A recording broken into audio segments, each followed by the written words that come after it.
Welcome back to the Pod Fruit for part 2 of our episode for volume 24. 24, we stopped last time with 221, so we will start with 222, which is going to be V. V, show us what you got. I'll show you everything I've got, Michael. No, wait. He's married. Actually, you know what? Let me retract that statement real quick. Alrighty. So we start 222 with Usopp spinning tails again at page 2, and as usual, Chopper falling for it. Chopper's just a little baby. He's naive and he doesn't know any better. It's all Usopp's fault, is all I'm gonna say. We're having that conversation about people just being dumb. No, but see, there's a difference between dumb and innocent, and I think Chopper is more naive. I think is and guess what? The right word. It's the same. No, it's a fine line. It is a fine line. Admittedly, that's true. I will stand by Chopper forever and always. Though I do understand that Nami is annoyed that they didn't find anything useful, but she's usually not one to reject material goods like she does on page 3. I mean, I'm sure you can get a few berries for that metal, whatever bits and pieces that they managed to salvage. I mean, I know she's looking for information in this moment, but it felt a little, I wouldn't say unlike Nami, but like, oh, okay, wait, you mean you don't want money? You just want information? I have some problems with Nami coming up, but I mean, I kind of understand. This does look like a pile of rusty junk. I mean, I think it would still be worth at least going to someone and being like, listen, what can you give me for this pile of crap? Charge you $5 to take it off your hands. It's worth something than scrap, I'll tell you that. Well, exactly. And I feel like she would go after whatever little berries that she can. Anyway. Oh, actually, fun fact I learned recently. I think, if I'm remembering the explanation correctly, Japan, and Dylan could probably correct me on this, Japanese does not have the L or the R sound, so they're actually bellies. Oh, but bellies. Obviously it's... Instead of berries? I'm not going to start calling them bellies. No, although that is very cute. With the bells? I would like... Or berries? Oh. Yeah. Well, that's how they... The money. It's still berries, but yeah, if you're talking to a native speaker, they'd probably... Bellies. Yeah. A million bellies. Listen, when I think of bellies, I think of like... kitty bellies or puppy bellies or baby bellies that I can like... Right. I think of pork belly, which is delicious. It is good. I do love pork belly, but I was thinking of like, I don't know, petting it instead of, devouring it. Yeah, you gotta at least give it a good dry rub beforehand. I guess you're right, Dylan. I am starting to see the beginning of... dry rub my belly. There's no way to not take that sexually. I'm choosing to ignore whatever just happened right now, and we'll move on to whatever I was going to say. Something One Piece. That's the epitome of this podcast. Something else. Oh yeah, Michael? One Piece. What? Anyways, I am starting to see the beginning of an interesting relationship between Robin and Nami over pages 4 and 5, where in Vivi and Nami's relationship, Vivi kind of took the role of the little sister that needed to be taken care of. In Robin and Nami's relationship, I feel like the tables are turned. Robin comes across as quiet but caring, kind of like an older sibling or cousin that does what she can to support Nami. She understands her struggles, but that also knows her place and knows not to coddle or infantilize her. Like, I feel like it's still very much a relationship that is at its beginnings, and I feel like there's still some rivalry there, but I could see the potential in the relationship that could grow between the two of them. I think there's a couple instances where you do see a lack of full 100% trust like Nami would have. Right.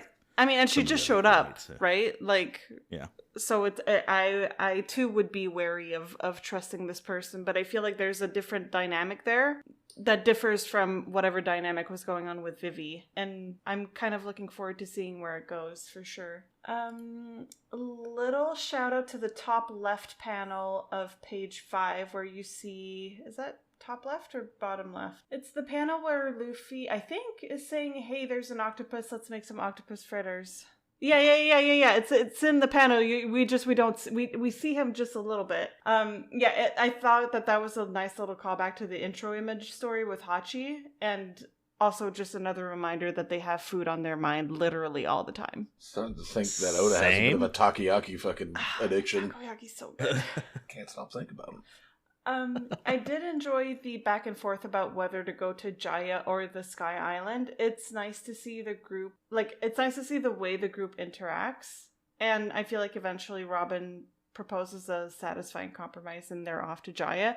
And I feel like, in general, just reflecting on Robin's place so far within the Straw Hats, I feel like that's the balance that I'm wanting her to bring, is that compromising, is that little bit more of a logical perspective that some of the other members of the Straw Hats might not have. She's pragmatic. Only Zoro and sometimes Nami provides. Exactly. At this and moment. then she's just another source of that more I wouldn't say neutral, but pragmatic way of going about things. And I'm again, and I think I commented on that when we recorded the first half. I really appreciate that of her as a new member of the Straw Hats. I feel like it kind of it shifts the balance a little bit in terms of types of personalities that we're dealing with within the Straw Hats. And I'm like, okay, maybe they do need someone else that actually thinks about things and isn't just 100% impulsive all the time. You know what I mean? Lizard brain. Exactly. So pages 8 and 9, I laughed out loud where at the bottom of page 8, Chopper says, "I like spring. I think the seagulls like it too," only for the seagulls to just fucking die and crash on the deck of the ship right in front of Chopper. His little cute face in the first panel of 9, and then his freaked out. I know. He's like so happy about it. I like spring. And then, yeah, just with his round little eyes and then the look of pure shock and terror as the seagulls are just laying dead on the deck. It's like, oh my goodness. I thought that was really funny. And I'm got some bird flu jokes to make coming up. Well, and yeah, I guess since he's the doctor, it's also up to him to perform autopsies, as he does mid-page 9, when he's like, here's the bullet, judging from the direction the bird was flying, blah, blah, blah. But it's just the sequence of events of being like, oh, I love this so much, and then death. Chaos ensues. I thought the comedic pacing of that was really, really good. So I think the seagulls like it too. Oh my god! Right? They don't like spring, dying! guys. They don't. And so then we move on of a winter to crowd. page 10, and I guess the guy that we see on top of page 10 is who shot down the birds. I mean, he's got to be a hell of a shot. Let's just be real, because it seems to me like... I mean, look at that fucking crosshair eyeglass he has. I know! I mean, his character... He's screaming Jin. His character design is... Jin from League of Legends? Wow. Oh, okay, that's a League of Legends reference. It's kind of got the look to him. I mean, he's being poetic and shit, too. Being really flowery with his language. Yeah. Nope, I get it. Yeah, That makes sense. he is giving that kind of flowery way about him. The eyeglass is giving a little steampunk, but the rest of his outfit isn't. I'm not sure exactly. The gun kind of. Yeah, the gun also I'm is getting giving a lot steampunk. of steampunk, actually. Yeah. I like the design of that character. I do too. I also interested. like it. Yeah, it's definitely interesting and it draws my attention for sure. So we find out that the Straw Hats are headed to Mocktown, a seemingly lawless place where chaos reigns, and as they are very chaotic individuals themselves, I can only imagine what kind of shenanigans they're going to be getting up to. So the situation at the bar, which happens from about page 14 to the end of the chapter, was overall really badass for some reason. Like the gambling, the hand getting stabbed in the table, the interactions between the pirates, and like the realization that Roshio's opponent is also a fearsome pirate with a higher bounty on his head. It flowed really well. I enjoyed getting introduced to kind of that kind of grimy, kind of seedy environment. I think it's interesting, especially since like someone could think that a place such as like Rain Dinners, or I think that was the name of Crocodile's Casino, right? You would think Dumb that name for casino. We reflected on that earlier, but yeah, still weird. That didn't come across as seedy. Like it was there were rules. Gambling, but there were rules, exactly. Whereas this seemingly does not have any rules other than the rule of whoever's going to shoot you in the face before you do, you know? So, I appreciate that kind of environment for what it is. And then the last page wraps up the chapter really nicely with the introduction of Bellamy the hyena with the sinister close-up on his shaded-in face. I do have comments later on about his appearance. We will get into it later. Followed by the Straw Hats happily head into town, not knowing what awaits them. I feel like this is a good, like, I don't know, introduction to really, like, I feel like we're getting into the meat of it at this point. Yeah. Or at least getting into the meat of Jaya. Right. Less of the fluff of, okay, we're introducing a new arc, and more of the, okay, these are the stakes that we're dealing with, yes. and this is the environment that we're dealing with. So I think this was, not much happens really in this chapter, but it was a good kind of segue into what we're dealing with now. So I did quite enjoy it. And that's what I have for 222. Yeah, I do like the cover story image again, because it does the thing Hachi's simping for this chick, but it's true. It seems like his true customer service is taking over. It's like, oh, there's a hungry elderly patron. I must serve him. It is kind of fun to see the interact. Again, another little teeny slice of life that we get to see on the boat. With the Usopp spinning yarns and Chopper the kind of motherfucker to be like, oh, Sugoi! Sugoi! You need a hype. Sugoi means like, amazing. Yeah, like, wow. It's like, oh, holy shit, but just amazing. But like, everyone needs a hype man, and I feel like Chopper is the hype man, and I kind of love him for it. He shouldn't be, though. He's enabling him. Maybe not for Usopp. That's true. You're not wrong. Like, I feel bad because he doesn't realize it, but it's like, no, this is the kind of guy you don't want to gas up. That's true.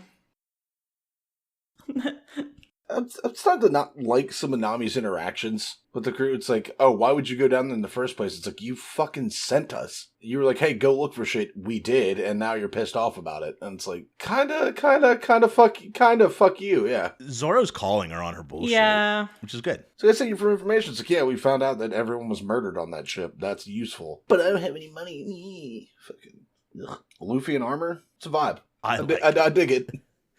Yeah, it's not something, you're just so used to seeing him in his classic quote unquote uniform with the hat and just the vest and the shorts. Well, it's like seeing like a weird ass one-off like volume where it's like the Straw Hats do fucking Knight's Tale and Luffy's the jouster. In the anime, there's a filler, I guess we'll call it a one-shot of filler, where it has nothing to do with the story. They're all like gangsters or some shit, like Yakuza shit going. Okay, kind of love it though. That would be kind of love it.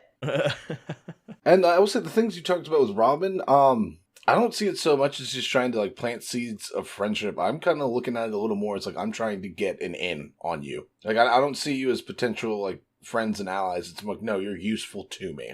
I don't know. I feel like it can be both at the same time. Me. I feel like she realizes That's a little cynical, I think. I feel like she realizes that they can be useful to her, but I think that in a way, and I know that initially she's a little resentful towards Luffy for having saved her, but I feel like she's making the decision to be like, I might as well just make the best of it. So I'm thinking she's being friendly because it's making her life easier. I don't think she's like, I'm looking at it as like, I want to be your friends. I want you to like me. It's like, no, if you like me, it's easier.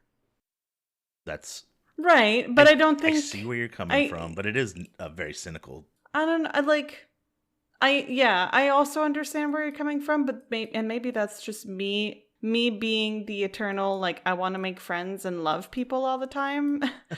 Is like, no, she actually does want to make friends, you know? But I mean, you know what? I guess we'll find out. And then again, the call out where it's like Luffy just a small throwaway in the corner is like, let's make octopus fritters. And like the next 3 pages, you just see people eating fritters. Do we? Yeah, because like you see I see at least one. The bottom one, he's eating them. This is giving me a craving for takoyaki. I had some last weekend, and I'm already freaking jonesing for them. Did you really? I did, yeah. Nice. It's like, all right, let's go to Jaya. And then Usopp is just like, wait, what about Sky Island? The log post is going to reset. And he's like, no, because Luffy doesn't get it, so he's flip flopping. He hears an idea. I was like, yeah, that's it. Great idea. I love it because it's just personified top left of 7. When he's like, all right, back to Jaya. Fucking Usopp's like, gave him a wind-up smack to the back of the head. I was like, you dum-dum. We're right back where we started. That bog looks familiar. It's the same bog we've been going in circles for hours.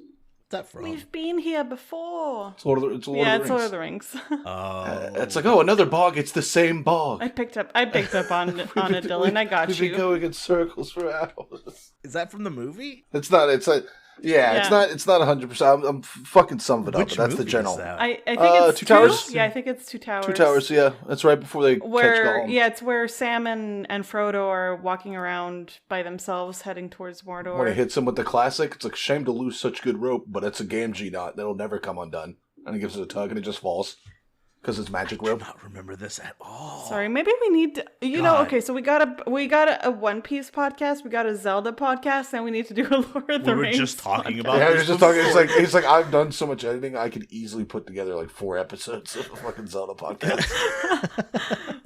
I was actually playing Zelda just before we started recording. Just about to enter the fire temple. Ocarina? Yeah. And then again, hilarious. It's like, oh, seagulls love spring. They just drop to the ground dead. Seagulls also love bullets. I don't know that they love them. I'd say they're bullet magnets. I am interested to see who the sharpshooter is. Well, I'm wondering if, like, I might have missed it in the further reading. I might have missed him. He might just be a guy in Bellamy's crew, and I just didn't pick up on him in the background. But because he's made out to be important, but we don't really see anything else from him. Pulling up into port and seeing all the pirate ships lined up—that's just a cool shot. Yeah. I would almost even kind of like to take the characters out of the shot and just have their speech bubbles with their little chibi faces on it. And Yeah. and blow the scenery up more because I want to see more of it. It's a cool idea.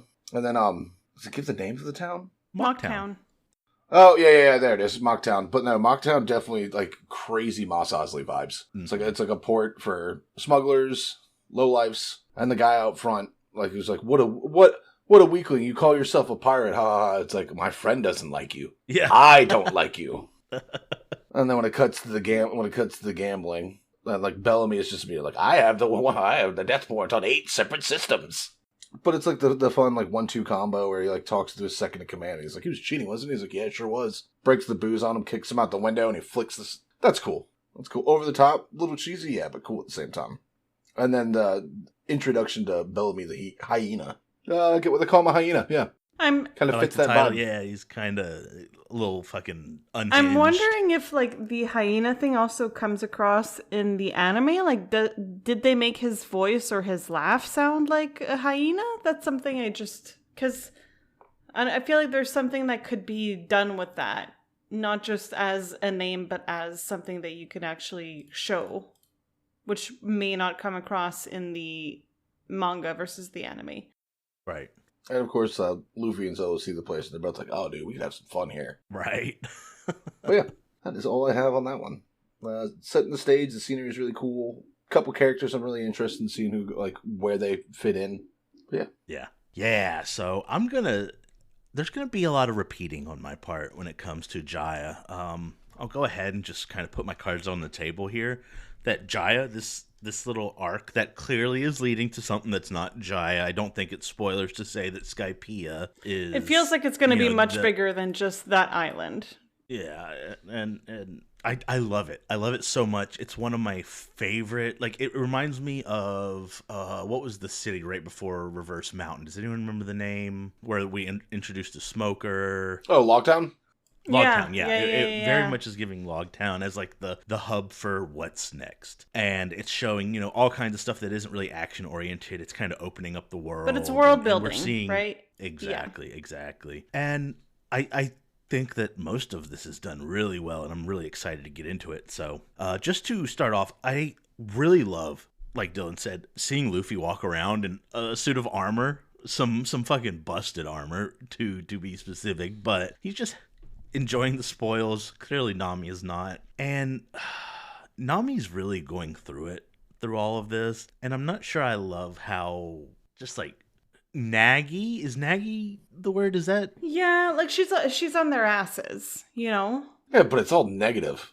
Right. There's no positivity brought from it. It's just needling for the sake of needling.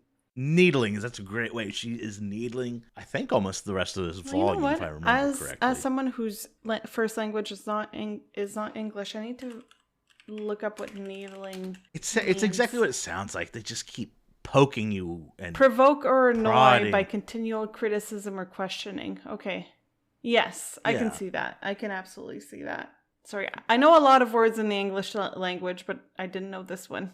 This isn't really, I don't think it's an original purpose, to needle something is to put a needle to it. Right. So this is, yeah. But there's some really funny crew slice of life moments. Luffy walking around, the armor is kind of silly, and like Nami breaks the armor off of him at one point. I'm assuming she's knocking him down. And there's a really cute scene. Again, I know that Sanji's bullshit can get a little worn Grating. at times, but Annoying. at the top Infuriating. of 4, yeah, he says, "I brought back a pretty shell for you, Nami." And she says, "I don't want it, fool." Yeah, and yeah. That's actually kind of sweet. It's almost the equivalent of like, oh, nice macaroni art. It belongs in the garbage. Yeah. That's food, not art. That's fair. And like, as much as I get annoyed by Sanji's simpiness, I feel like in those moments, like in moments like these where it does come across as very innocent and just loving, it is mean for Nami to just be like, you know what, fuck you. I don't care about your I don't care about this, Although, with how much Sanji's done it, it's kind of like, no, that's at the point where you need to kind of start being mean. Yeah. It's like, oh, you don't get it. You repulse me. You're gross. You're weird. Stay the fuck away from me. You're not wrong, Dylan, but I use shorthand in my things to like take down a conversation. I'm not going to write out all the words. Here I have Sanji, Shell, and Nami. Fuck off, which is exactly how you kind of like condensed it. Be like, fuck off. I'm not. Now is not the time. It's like, I'll break your heart. You'll get over it eventually, but you're gonna start leaving me alone. Yeah. and yeah, I thought that this whole little interaction was fun. It was cute. It was nice. Eating dead seagulls is a crazy idea. Even if bird flu is not present. Yeah, I don't know that I'll eat a lot of stuff, guys, but I don't know that I would eat a dead seagull. Right, they are fucking nasty motherfuckers. It's like eating a pigeon, like I wouldn't eat a pigeon. The microplastics? No. I'm not even worried about microplastics anymore. I am a microplastic. Yeah, their stuffing is just grocery bags. Yeah. Right. And McDonald's fries. That's not your... Man, as someone who has grown up on the coast my whole life, I have seen so many seagulls in fast food like parking lots just going to waiting. town. Yeah. I wonder how we're affecting their population. I don't know. By giving them so much food. We're doing a lot. Well, yeah, well, you get fined out here. If you're caught feeding the birds, they're like, no, like, don't. Right. That's a problem. They are a problem. Fucking seagulls. Don't even get me started. Anyway. Also, this is one of 2 instances where Robin comes in absolutely clutch here, and she steals the eternal pose, and I think that's awesome. It makes sense to me that she's able to kind of snatch it and get it over because she's got the magic in her. So I like that. It's continuing to endear Robin. And then this cool fucking sniper guy, I really enjoy his design, and it's a shame that it's just being teased or whatever. Yeah, because we get nothing here. About him later on. At least not in this specific volume. Anyway, it's a wild way to introduce a character who is this cool looking. Again, I love his design. So on to Jaya. I've said it just minutes ago, but I love Jaya. And I really like the vibes that it gives off. And Dylan said Mos Eisley, which totally makes sense to me. Mm-hmm. But also Tortuga from the Pirates of the Caribbean movie series. Oh, yeah. Tortuga. Where my mind went to first. And one quote came to mind. Have you both seen Monty Python Holy Grail? Yes. And they're like, on to Camelot. And it's just like a little musical number. And they're like, never mind. Camelot is a silly place. Tis a silly place. That's just like the first thing that popped in my head. Jaya. Actually, you know what? Yeah. Tis a silly place. You know what? Never mind. Actually, there's something better to do.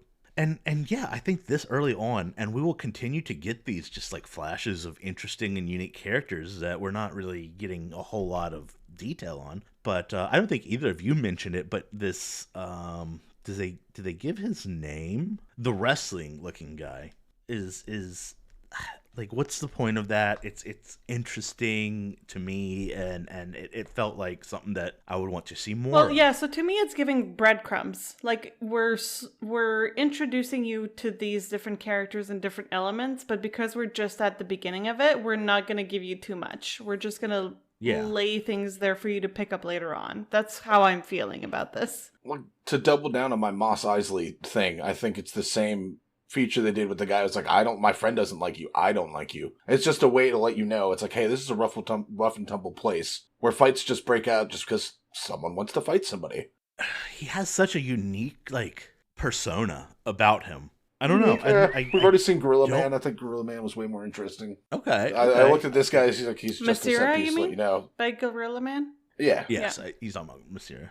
And, I mean, this is my kind of town. This is checking so many boxes for me. As someone who has always kind of leaned into the roguish archetype when it comes to video games, especially Skyrim, where I am picking Stealth pockets Archer. And picking locks. I couldn't, like, listen, I'm the kind of person that whenever it's a game about whether you choose the good guy option or bad guy option, I feel bad picking the bad guy option. Well, I always play the good guy option, but I robbed the shit out of everyone. Yeah, exactly. I was just about to say that. It's like, hey, I saved the world, so this peasant owes me money, so I'm just going to forcibly take it from his pockets. But why would you not just do it out of the goodness of your heart? Okay, so I got a mortgage to pay. I think this is an interesting conversation. I have 18 properties across the province of Skyrim. I need to make that. You can see the whole spectrum of our personalities just in this one interaction. I think Dylan and I are on the same page, because if it's like a dialogue option, I am helping them. I am not taking their money. But the second they turn their back and don't know it's me, I need the gold. I need their your brain goes into like potion ingredients. Lizard brain life hack and Grand Theft Auto: sleep with hookers for more health, and then kill them and take your money back. Oh no, Dylan, don't say that. No, I wouldn't kill them. I struggle to pick the negative options in RPGs and such, where it's presented in such a way. I physically cannot bring myself to be that guy. I get it. I feel like it's like, in that way, it's like, it feels, if you're going to go the evil route, it feels, as opposed to the good guy route, going pure evil just feels like a caricature. It feels like a what? A caricature? A caricature. It's like, oh, okay, right. No, Sir Moneybags the billionaire. Yeah, you need nuance Kill for the sure. orphans. And just like a little bit of a tangent here, but like we play D&D together, and one of my most recent D&D characters was certainly not good in terms of her alignment, but she wasn't 100% bad either. And it's about giving those characters... I remember not liking her from a moral standpoint. Right, and I get it, because she was not meant to be liked. But I feel like there's a lot to be said about nuance in developing quote-unquote bad characters, in that, okay, well, they might be quote-unquote bad, but then what is the reason behind it? Right? Yeah, I feel like there's something to be said about the motivations of the character, because if they're being bad just for the sake of being a villain, then it is a caricature. Absolutely. Yeah, I think the only one who can get away with it is the Joker. I think anyone else right, that but tries that's to like go to those Agent levels, of Chaos, doesn't work. whatever, for sure. Other than that, that's I feel not like fun to play for me. I mean, there was a time in my life where I liked it, but I feel like you need some kind of reason why your character, or a character in general, is going that route. Otherwise, it does feel like just being evil for the sake of being evil. Yeah, I love a flaw in my character. I love flaws. I'm I thrive on good guy, flaws. but I love stealing. start with flaws. Whenever I build a character for D&D, I start with their character flaws, and then I move on from there. Well, I think a good character creation for me, I think it's like, I tend to, for my character, like, choose their, like, passion, or their driving factor, and that's kind of how I build my characters. That's just like how I enjoy creating stories. Yeah. Is a main character who is not Superman. I hate Superman. As a character. I don't care for those like super OP, super like impenetrable and untouchable characters. That's not what I'm about. And actually, if we're now bringing it back to One Piece, I don't really think that we've come across characters like that so far. I don't think so. So kudos, I guess.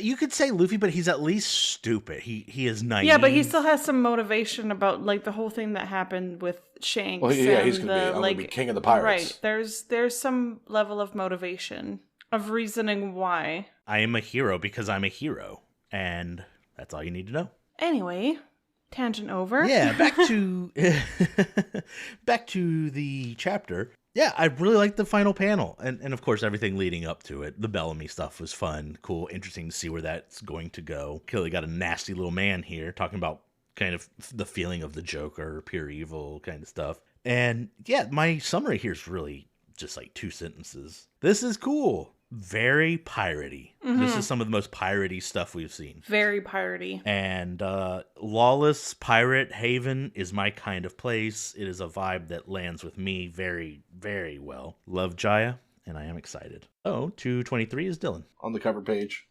he chose to be, you know what, let's be nice. Let's serve the old man. And that hussy didn't get what she wanted and reacted with violence. Yeah, she's fuming in the Like a background. toddler. Yeah. I think she gave him an octo punch. Yeah. It's like, honestly, you should just, like, ditch her. She's not worth it. Get with Mermaid. For real, though. She's Mermaid hitting you. She hits you. Yeah. Mermaid. This is an unhealthy and abusive relationship, Hachi. Come on, you deserve better than that. That shit's hot. Oh, okay. That's a Dylan. hot take, I think. And then, like, they're walking off, and Nami's immediately like, oh, God, no, I can't. The problems will arise. I need to go fucking mentor these children. I need to be the chaperone. Without Nami chaperoning, this is a completely different chapter, I think. Very yeah. true. Or volume. And then Sanji's like, wait, I'm going too. And then I love how Usopp and Chopper's like, please don't. Who's going to defend the ship? We can't. I'm scared. Don't leave They're us not alone. wrong. And then the bottom of page 3, again, get to see, given general vibe of the area. You got a guy boozing walking down the street. You got some dudes fighting. Guy in the big coat might be purchasing an escort. Based on what? I don't know. General vibes. I hear you. And then top of 4, get a line that you never expect to hear from Luffy.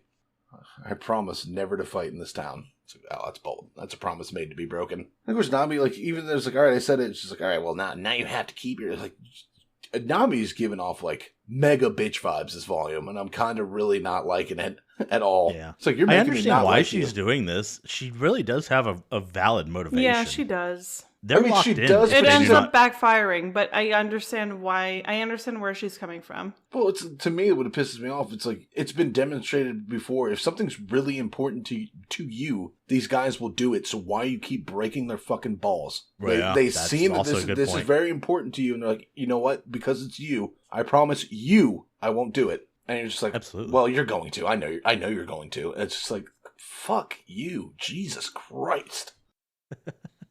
And then I love the whole interaction with the guy who falls off his horse. He's like, oh, I'm so sickly. So's my horse. The sickly and then- horse is crazy. And then the whole apple is a bomb mechanic. And it's like, oh my God. It's like, oh, you just got lucky. Only one of those wasn't a bomb. You know, do you remember the SpongeBob episode? These aren't pies. They're bombs. No, but doesn't shock me. Oh, okay. But that's another just weird there kind of thing. I guess they're just trying to lean into what Jaya really is. It's, like a person will poison you just for shits and giggles because, haha, you died. Next. Yeah. And then I think that's, oh, I love that the rest of the guys kind of like, I beat a couple guys up. I'm so fucking cool. And everybody's like, that dude's even a price on this. Who the fuck is this guy? Like, somebody needs to get to their mans. And then the resort, I do love the shot of the tropical hotel. It's like, damn. Next group trip, we're going to like Bali. I'm not tough enough to hang there. Yeah, no, neither am I. That's why you stay at the resort. Yeah. Don't leave the resort, you'll be fine. And dear God, I love the fucking proprietor of the resort. Because The fidget guy? Yeah, that is super hardcore Legend of Zelda vibes. There are so many characters Oh my like God, that in yes, Legend it of is. Zelda. Like I'm getting Tingle Yep. Yeah, a lot, that's but true. a lot, and also like just the uneasy like feel of the Happy Mask salesman. Mm-hmm. Yeah. I'm kind of getting like the rubbing the hands the whole time. It's like, ugh. They always have like a little tell that is Yeah. like they are anxious. Oh, or yeah, they yeah. are, yeah. You're not to be trusted. And I love how he personifies all the fidgeting too, with the mustache going in certain directions. That's a I fun noted little, that as that's well. A little fun little detail.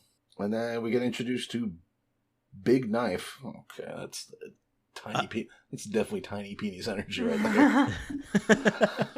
You can call me Big Truck. It's like, I'm just going to call you Sarquise, fucking loser. Bounty of 38 million berries. It's kind of interesting because, like, everything we've seen so far, and we see how they interacted already, it's, like, kind of surprising that he's just like, just get lost. And instead of just like, no, I'm just going to kill you because you shouldn't be here. But then throws the money at him. It's like, oh, get yourself some real clothes, ha ha ha. Dickhead move. I know, it is, but I know. It's like, at the same really time, is. I'm like, that's like $40 cash. I'm gonna Yeah. Listen, I'm I'm gonna not, pick it I'm up. not I'm gonna taking be- it. I'm gonna take it, and then when you're out of earshot, I'm like, that guy's a dick, right? Yeah. Anyway, let's go get some drinks. Right? Yeah. Go buy some pizza. Yeah. Because pizza is pretty much $40. At if this you really want a point, group. Honestly. that's kind of true, and I hate it. And I do like seeing so like he sees them, goes in and tells everybody about them. They're like, oh, actually no, they're worth something. Look at their bounties. And we get to meet a lot of the Bellamy crew. Who's that Kuru ass motherfucker in the back? Oh, not Kuru. Kuro? Kuro. There we go. That's just some guy. Although he's not Not doing Kuro. he's not doing this, so I guess it doesn't Yeah. matter. He's pushing up with his finger. I into the promise palm you of he's his not hand. Kuro. Spoiler alert, that's not Kuro. And then they're like, oh, he's worth $30 million. I'll show this to Bellamy. You guys remember his actual bounty, right? Who? Luffy's. Well, it's $30 million. I think it's higher than that at this point, isn't it? 60? I thought at this point that information would have been distributed. We saw it in the first half of this volume. Smoker and Tashigi were looking at some bounties. I won't push any further on that. Or maybe I should. Do you guys want... Yeah, can you refresh it's our like, sorry, memories, present please? information, yeah. Yeah, these motherfuckers are working on old knowledge. Okay. Luffy's bounty is 100 million? 100 million Really? berries? That's a lot of berries. Yes. That's a lot of money. Zoro's 60. Yeah, Zoro's that's like 60 million. yeah. Zoro's already higher than anyone. Any we've one seen of them, here. yeah. Oh, my king. Yeah. Sorry. And well, it's just like, I guess I was under the assumption with the prevalence of transponder snails and how much instant communication isn't a problem. This place isn't like, official on the map or anything. This is It's a place hidden people place, wind so- up. Yeah, that's a great way to put it. But that's the So whole they- grand line. They have ways to get information around. I mean, it's This place is working on old information. In Yeah. this situation, I just want to make sure that you caught. Again, it's something that's come up before, so I feel fine saying it. and then we get a little explanation of kind of the dichotomy of the town, where it's like it's a pirate harbor, but it's like, why would anyone live here? It's like because the people understand that if you fuck with the staff will leave, and then who cares how much money you have if you can't spend Yeah, it? don't fuck with the people who make your food. Yeah. Yeah, that is number one. All listeners, they touch your food. There is a power dynamic, Oh, and they're at for the top sure. of it. So stop being a shithead, Absolutely. because you're gonna fucking regret it. I've worked in food service. I have also even worked the in most food I would, customer. yeah, I would never do anything like that. But there are people out there that will there are not people who aren't me. hesitate Yeah, shit. There are people who might fuck with your food even if you're a fucking because they're bored. Yeah, Right. great customer. Yeah. Yeah. There is a power dynamic there, Dylan. You're not wrong. no, it is, and that's why it blows my mind to see some of the shit I see. It's like, I know. I know. you're so some- fucking stupid. Just want to put waiting on all the TVs, just on blast. On Oh, loop, the movie. yeah, Yeah. the whole time. It's like, see that? That should happen, bro. Put This his is balls. yeah, bro. This is a Chili's. Yeah, he showed his balls again. Hilarious. But I like that detail for the town. It's like no one touches the townspeople because it's like all the other pirates free game, but don't touch the townspeople. Towards the thing, if somebody tried to rob the local bartender, it seems like all the pirates in the area would kill that robber. Yeah. And I do love this interaction on freaking 16 and 20, where Luffy's like, "Oh, this cherry pie is so bad," and the other guy's like, "It's so good." And it's just the way this character. I don't think you even get any kind of introduction to him, but I love his whole vibe. Like his vibe turns out to be immaculate. I'm a big fan of it. I love that you love his vibe. And then, of course, you get like, I'll take 54 packs of meat. I'll have 55 pies. Just the matching his childish energy. Fucking shot for shot. It's fun. And I like that. Hey, you want to fight? And it's like, what would I tell you? It's like, Luffy, you promised, remember? And then a lecture. Yeah. It's like, for fuck's sake, just say, hey, come on, buddy. Yeah. And then Bellamy shows up with this questionable, leering grin. Put your tongue back in your mouth. Yeah, I have a note on that. It's like, I don't have any evidence besides how I just feel about him from his looks. Yeah. This guy's a registered sex offender. Yeah, it is giving. Yeah. Yep. But yeah, that's all I really have on that. We get to see the stakes of the town.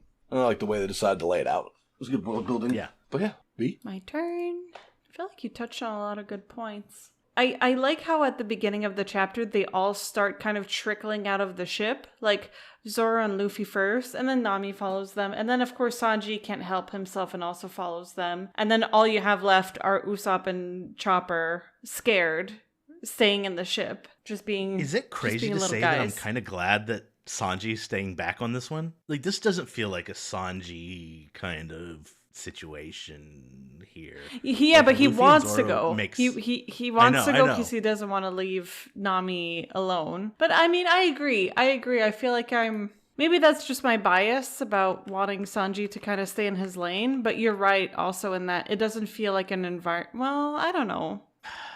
I hear you. I don't know what he would bring to it. Like, Luffy, Zoro, and Nami are like the OGs. They are, beyond yeah. OGs. Yeah, I agree. And I like when we see moments where it's just them thriving. Like we're just going back to the core group. And while the others have certainly added things along the way, it is nice to just go back to the original crew once in a while. Luffy and Zoro is my favorite, like, combo. I know. I love the way they respect each other. There's a lot of like they'll call each other out, but they still respect each other and they still recognize each other's strength and abilities, and they know that they can depend on each other. Beautiful. Yeah, agreed. So over pages 4 through 7, we get not only a good idea of the kind of people that hang out in Mocktown, i.e. charlatans and thieves, but we also get a glimpse into the kind of person that Luffy is. Like, I see free apple, I must eat it. I thought that was very cute in the middle of page 6, where he's like, oh, apples, Shit, thanks. I'll take 2. Yeah, I'm on a seafood diet. I see it, I eat it. exactly. Meanwhile, just above, Zoro's like, please take one. And he's like, no, thanks. Actually, fuck that. Actually, let me never offer me food again. I like the bottom panel of page 8. With Zoro and Luffy looking up at the guy on the roof saying grappling champion, and Nami's like, don't even fucking think about it. She doesn't say fucking think about it. She says don't even think about it, but the sentiment is very much the same. And I feel like if it wasn't a manga made for children, she might have said don't you fucking think about it.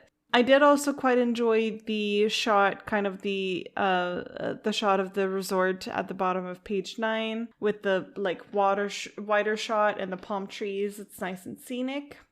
We then move on to an introduction to a new character at page 11 with the nice half-page panel of Big Knife, i.e. Small Penis Sarkis, I'm not sure how to say it, and his girlfriend, associate, arm candy. Either way, they look way cooler than I ever will. Almost as cool as the penguin in the other intro image story that we were talking about. They do look cool. They look really cool. After a little bit of an interaction between Luffy and Sarkis, we get a wide shot of the Bellamy Pirates at the bottom of page 13, which was pointed out earlier. And again, I feel like they just look so cool. Like, I'm not going to do crime, but for some reason, I desperately want to be friends with them. Like, I just want them to... I want them to be like, yeah, you're also cool. You can hang with us. Like, this was... I'm cool. This was me being, like, bullied in high school, and those were my bullies, and I wanted them to love me, and they didn't. Oh, God. It's okay, but they look so cool. They actually do. For some reason, I'm really happy that we're beginning a tavern scene at page 14. Like, I've always really liked tavern settings. This might be a virtue of playing D&D and, you know, the tavern oftentimes being the hub. Or maybe I just like to hang out in bars. But either way. Bit of column A, bit of column B. Yeah. Have all of column A, have all of column B. Either way, this made me smile, especially the panel at the top of page 15. Yeah, top of 15 with the straw hats at the bar. Luffy's burping, Zoro's laughing heartily, and Nami seems concerned. She's the party right now. She's the party pooper, which she may have a point there. But like, if I was one of the two other guys and I was just vibing and having a drink, I would be like, God, stop being on my ass, Nami. Jesus. Can you go back to the ship? Could you just let me be? So you know what? I decided we don't need a navigator anymore. Fuck. And she's like sulking and she's like, and eye rolls. And it's like, please stop fucking shitting on my parade, man. Anyway. Yeah, and then Dylan touched on it a little bit, but Luffy's conflict with a random guy escalating because of food over pages 16 and 18 was also great. It turns out it's not just a random man. We find out a little later on. Oh, I know we talked about buying pizza with the $40. Yeah. At the bottom of 16, that looks like pizza. It does kind of I think they're referring to pies as pizza. Well, they're saying this a cherry pie. Pizza, though? Yeah. They're saying cherry true. pie. I mean, like it might be a very but it does thin look pie. like pizza, yeah. I agree. But yeah, I think that's the guy that we end up seeing later on. But anyway, it's just so very Luffy to argue over food, and I appreciated that. And then that second to last panel of the chapter with Bellamy's shape being heavily shaded in, his tongue sticking out of his mouth as he taunts anybody seen a pirate with a straw hat around here was a good way to end the chapter, and it builds nicely on that kind of anticipation. And I'll get into it a little later. I have thoughts on Bellamy's design in general. It's like it's giving try hard. Okay. And again, I have more thoughts on it later that I will keep for later because there's a specific panel that I'm like it feels as very obvious to me, but it's like the more I see it, the less I take it seriously. And I'll expand on it later. But that is what I had for 223. Mikhail? All right. So 223 opens up with a very foreboding panel, I think. The way that Luffy and Zoro are shown here gives me they're gonna actually go fuck shit up, and it almost feels like Nami read this chapter ahead of time. The way she's acting, because again, I said it already, but if Nami does not put limits out there, things may escalate very quickly. She's giving helicopter parent right now. I agree that Nami is overbearing, but knowing these two, it's not for lack of a good reason. I could see them absolutely ending up ruining everything. I really could. You're not wrong. But I really liked it. I like these like little interactions with these crazy motherfuckers, that especially the weird guy with the horse. I loved that. It felt like such a, here is where you are. Shady people are around every corner, and yeah, it's giving the like RPG choose your own kind of way vibes, where this random person you talk to has a quest for you, and whether you fulfill that quest or whatever is going to have some kind of implication or some reward. I like it. I like it a lot. Here I go glazing Jaya.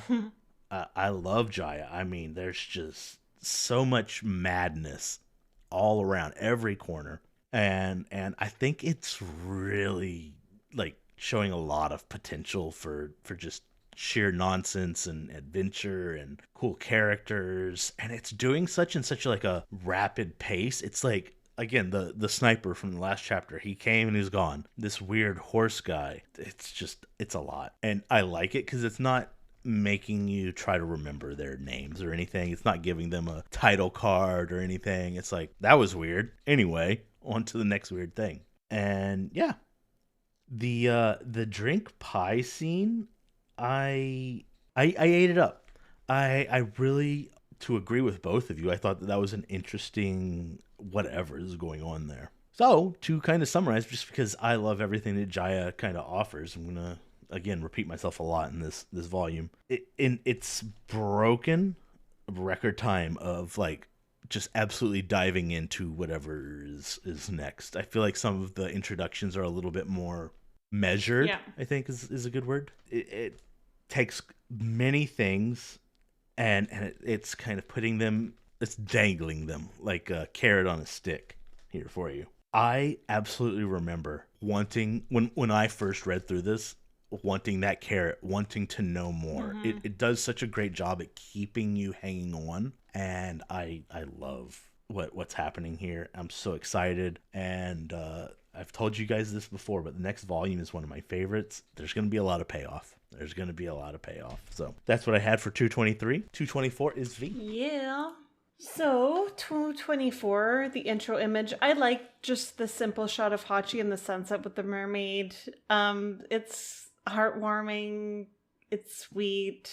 She's seemingly been standing by him throughout all of his woes and his ups and downs with Octopaco and whatever. Do you remember why she's standing by him? I can't remember, I'll be honest. I can't. It's been like 4 volumes. Wait, what's the question? But was she like, was he trying to save her village or something? I can't remember. Why the mermaid? Why is Cammy the mermaid standing by? Because he saved her from the giant octopus. Yeah. Right. Oh, okay. Because I remember she got kidnapped. Right, yes. She ended up getting kidnapped. He saved her, killed the octopus. And she decided she was just so going he to saved keep her like 3 times. hanging out with him. Okay. Well, she saw he had the heart of gold. It's like, oh, the failed catfish village. You know what I'm going to do? Not take this treasure to buy an engagement ring. I'm going to go buy a food truck and make these people happy. Okay. Okay, getting into the meat of it. I don't have a whole lot to say for actually this chapter in general. I don't have a whole lot of notes, but for the beginning of the chapter, we're getting into kind of just the continuation of the classic quote unquote like tavern scene, but the stakes have gotten higher since Bellamy came in. This comes to a head at page 8 where we see Bellamy fucking slamming Luffy's face in the bar top. That's a great panel also. And that it comes across as very visceral. Because I feel like in other circumstances, and I think that's, Nami telling them not to fight and blah, blah, blah. I feel like this could have gone a completely different way if the guys hadn't been put on a leash, but they were. But that's okay. Zoro's ready to rip that leash fucking off. Yeah, he is. He's like, yes. And my notes say, my king shows up for his captain at page 9, slipping one of his blades against Bellamy's chin. To me, that was a big Nick move and so loyal of him towards his captain. I love him. Can you guys tell that I really like Zoro? This is a great Zoro moment, actually. It feels a little subtle. It is subtle, but it's just kind of it reiterates his devotion and dedication to his captain and his crew, and I love him for that. And like the way he says, "You're the one with the problem, friend." Like, oh yes, fuck yes. You don't like my friend. I don't like him either. Can you be my problem? Please be my problem. And then we get a great little series of pages at page 11, and then the spread over 12 and 13 when Nami states that they want to go to Sky Island, and then just silence falls, everyone is in shock, and then they all burst out laughing like it's the most ridiculous thing they've ever heard. And I can't imagine drawing this. Right, and it's an immensely lively scene. Like there's so many characters, they're all laughing. You see drinks everywhere. Like even like you see the beams on the ceiling and the light fixtures. It's just a very like loud and intense panel, but I feel like it conveys the energy of that moment so well. And I was kind of impressed by it, let's be honest. Yeah, we love some of the like simpler 2 pages. This one is deep and maybe even a little busy, but it's supposed to be. Right, exactly. I feel like it wouldn't be expressing the same chaos and the same energy if it had been drawn in a little bit more of a subdued way. Like this is the way that this specific panel was meant to be drawn as far as I'm concerned. But yes, if we're trying to compare it to other 2-page spreads, it would feel loud and intense and almost too much. But in this setting, it works. We get an interesting lore dump as Bellamy shares the presumed explanation behind the falling ships, but as it progresses on page 17 and Bellamy starts talking shit about people's dreams, I get the feeling that doesn't sit quite right with Luffy. He's so determined, he has that clear idea in his mind about becoming the king of the pirates and finding the One Piece, and for someone to mock that cannot feel good. And he doesn't seem super bothered. He almost seems disappointed. Right. Like in that one middle panel in 17. Yeah. He's like, oh. Well, I feel like he's kind of purposefully blocking it out because he knows that he shouldn't be fighting, right? And part of me wants to be surprised at Luffy's reaction at the bottom of 19 when he says do not fight them, in reaction to Nami being like, forget the thing about the promise not to fight and go kick his ass, basically. Oh, he's following his fucking role model. He's being Shanks from the first volume. Mm-hmm. Yeah, exactly. Yeah. Exactly. And I have that in my notes. And Luffy is a man of his word. At this point, I guess I kind of do wonder if there's anything else behind that choice specifically. I mean, the whole Shanks thing makes total sense, but I feel like it's so. From what we've seen so far, Luffy usually isn't someone to show restraint, right? And in this case, he does. So it is kind of surprising, but also not surprising. I think it's a bit of column A, column Yeah. B. You know, we've seen that Shank scene, which again I have in my notes, and I'll also give a little comment. But he does respect Nami. He understands that she is not wrong per se. Yeah. And I think that's what I had for 224. Dylan? Yeah. I do like the shot of the cover. It's like, yeah, I know she broke your heart, and you feel like you're never going to recover from this. But you're all right, buddy. You're okay. You'll be fine. And I kind of love to see the charred out remains of the fallout. And it's like, oh, what the hell happened here? It's like, oh, someone was fighting Bellamy again. At first, it's like, oh, you're worth 30 million? All right, yeah, let me have a drink with you. And I didn't get, the one thing I didn't really get is like on 5 with the Gilkirky that he has. Is that what that knife's called? Mm-hmm. Oh, okay. I'm not sure. It might not be a Gilkirky, but it is at the very least a Kirky. What's the point of that curved blade? It's really good at like really, really good at like chopping through vines and shit since it's so front heavy. So it's like a small machete? It's a machete. It's like a top heavy machete. I think its purpose is to be able to hack through shit. So like against people, probably take off some limbs with it. But it's just weird. It's like it has blood on it. You don't see anyone else having any draw, and it's like what's the point? And then you get to see that's also, oh, never mind. This motherfucker's got a cloud machete. Cool. For whatever fucking reason, it's massive. But it's like, why does it have blood? Like, what's the point? There's nothing to indicate what. He may have just stabbed a guy. Well, I guess it's like, oh, what's with that knife? Isn't that the one they call Big Knife Sarkis? At the same time, it's also like he has super little dick energy. I'm Big Knife, and I have a big knife. That's not a knife. Yeah, I would have loved it way more if he was like super Crocodile Dundee Dub. He's like, nah, this is a knife. Sarkis, Australia's national treasure. Of course, he does the fucking cringe Lord Edgelord shit. It's like, I licked the blade off my blade. I like the one of the patrons. It's like, oh, you looking for trouble? It's like, dude, who gives a shit? Like, it doesn't involve us. Just keep drinking. Yeah. It's why are you always trying to fight? You always get your ass kicked, and I get dragged into it. Stop. And like everyone was saying, it's like as you see the hand coming in to slam him, like Zolo's already got his hand on his blade, getting his face smashed through. Yo, Zoro could fuck that man up. This also, like, I'm going to stick to my Moss Osley point. This is definitely, like, Zolo's definitely Obi-Wanning right now. Yeah. Where it's like, you think you're hot shit, but there was unspoken danger in the room, and I am that danger. Step the fuck down. And then just getting absolutely, like, when she's like, how do we get to Sky Island? And immediately the whole bar just, like, fucking dunks on her. People falling out of a chair, laughing, pointing. Hilarious. And then it's like, who's the narrator? Because Robin told us log posts can't break. They're an unbreakable thing. But I didn't say they couldn't break, but she said to always trust that they are correct. Well, that's the way I took it. It's like, trust it to be correct so it can't break. And then they're coming here, it's like, no, it's broken. Like, in the sense of where it's like, it doesn't function the way it should. They can be physically broken, but I'm talking like they don't mechanically work the way they should. Yeah, I think this is showing that they are actually fools, and, you know, clearly what we know about our protagonists. I'm sensing that it's probably not that they are fools.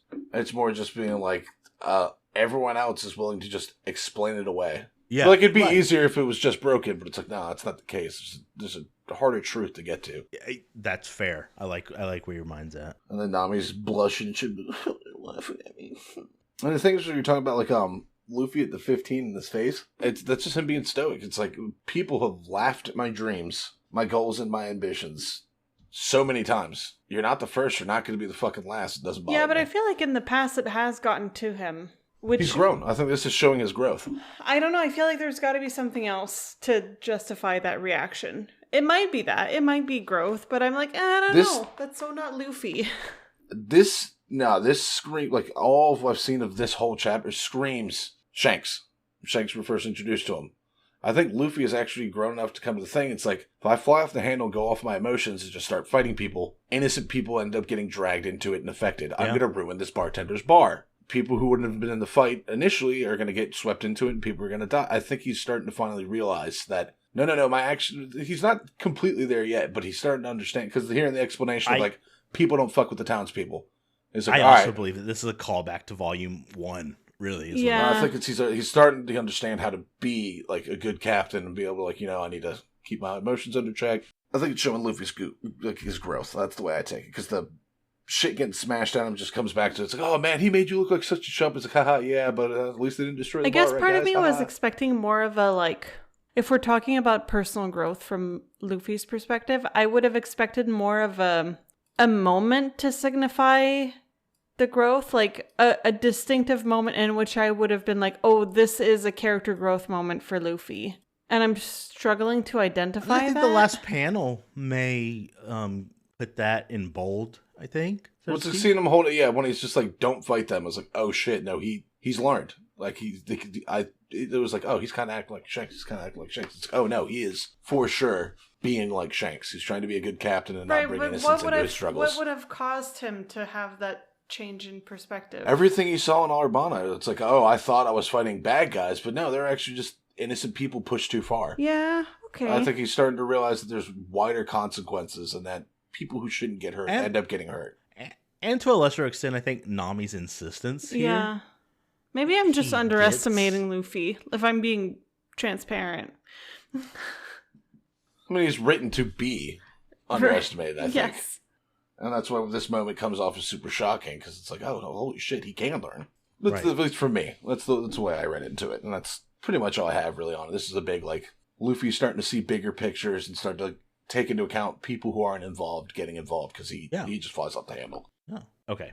So, my first note is, this whole chapter kind of reminds me of the mountain bandits rolling up on Shanks in the first volume. That was the first thing I took away from this. And again, I think that Dylan is kind of onto something that maybe I didn't 100% internalize until I heard it for myself. But yeah, I think that this is possibly a growth moment for someone who's not known for being a growing character. They feel kind of a static character, which, good or bad, I mean, I love the character nonetheless, but I think that's an interesting take, right or wrong. I can't say 100%, but I like it. I like the idea there. I wrote this just as like a little bit, big knife, because, his knife is big. What a nickname. Oh, no.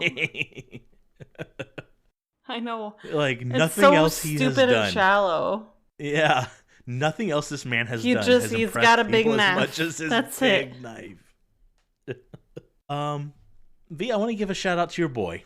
I think that this is an excellent Zoro moment. He doesn't give a fuck what Nami says. If Luffy doesn't say something, heads are rolling. Yeah, I think that it shows a very interesting part of their relationship where, I mean, we've seen it before, but this is a great example of Zoro really taking Luffy as his captain and not taking any nonsense. It's really cool. It is very Zoro, and I'm happy to see it. It's good. It's good. And, that brings me to the next question. Like, obviously, we will see in our next chapter or two that Nami even starts to kind of regret putting these leashes down. And I'm wondering if Nami's still right. And I think the answer is actually no. She has chained a beast that actually needs to be unleashed. I would agree, I think things would go way different if they're not trying to respect Nami's wishes. And I'm interested, in that kind of dynamic. Well, I think Luffy is, we know that Luffy is a very loyal character. But there is such a thing as, I don't want to say too loyal, but it's still loyal to a fault. Loyal to a point that it becomes detrimental. Yeah. And I think this is a good example. And perhaps I would say maybe one of the first like tangible examples of this being the case with this character. Where it's becoming a character flaw. You know how we were talking about D&D character flaws? I feel like this is one of Luffy's.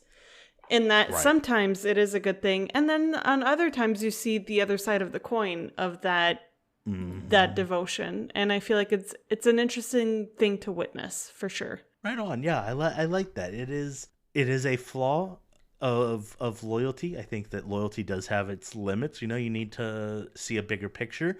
And that comes back to Dylan, where he is seeing the bigger picture, and he's seeing it differently than we are. Yeah, right.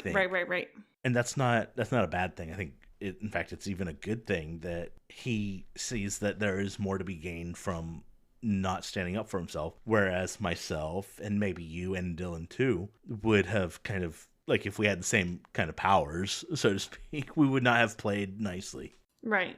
I certainly would not have. But yeah, so they're talking about a knock-up stream, and Bellamy is kind of explaining the whole thing away. Like, the knock-up stream destroys ships and then it falls from the sky because that's how gravity works. And Bellamy doesn't strike me as a scientific kind of person, but he does strike me as someone who's ready to take an easy explanation, let it drive and be the sole focus. So I thought that was an interesting character moment. But overall, I thought this chapter was really good. Again, I feel like I am a broken record at this point. Another banger. I love Jaya. I think the events of Jaya may be one of my favorite One Piece settings. It's so piratey. Again, that's something I've absolutely said before.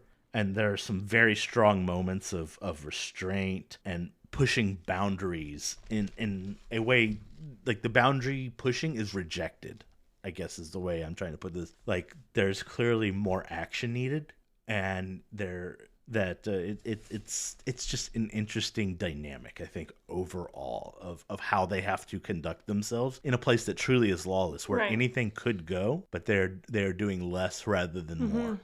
And I think this is such a great place to explore those kind of concepts and explore these characters. I think that's one of the things that strikes me, actually, now that you're saying it, Michael. It's that restraint is so unlike what the environment calls for.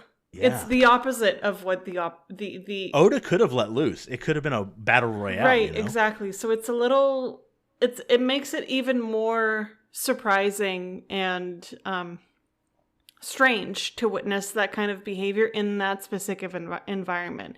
And maybe that's just trying to drive the point, right? Yeah. But yeah, I guess you just saying that about the environment being so piratey and the behaviors being so non-piratey that it makes the difference even more distinct and obvious in my mind. Yeah.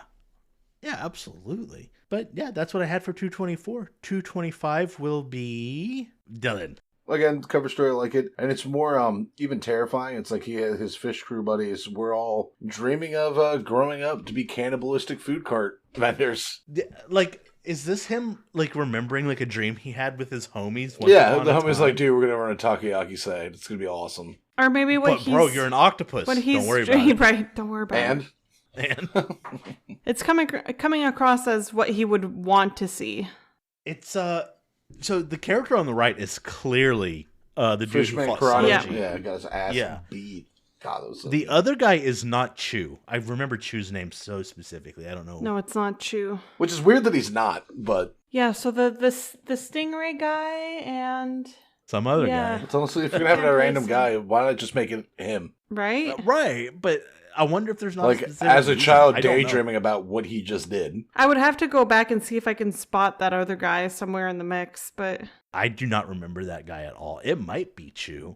I don't know because he doesn't have the face. Yeah, if you were trying to express it, this is Chu. He got a lot of plastic surgery when he grew up. Yeah, it's like one of them fucking Bosman twins or whatever the fuck they are. Those fucking freaks. Don't know what you're talking about, but I hear you. Nami fucking, oh god, it's still like making me not like her this volume where she's like, stop, don't fight, don't fight. Oh, I feel insulted. Now fight them. It's like, oh my god. It gets worse even. He's like, get the fuck over yourself. You sitting here calling them out so hard about She's them. overdoing it at this point. I would call Yeah. the she's overdoing it. But then we get to see that Zolo and Luffy just been here stoically getting their asses kicked. I kind of love their faces. And the look on their faces, it's like, it's not defeat. It's like the dark shade in things. Oh, it's no. the look it's of... it's the look of, resolution. brother, Like, I'm brother, ready for if this. I could fight, you'd be done. Yeah. You'd be dead. It's You'd like, what's already be next? dead. Come Yeah. on. Bring them on. But every pacifism sounds like an excuse for cowardice to me. Every fucking alt-right fucking Reddit. Those kind of comments.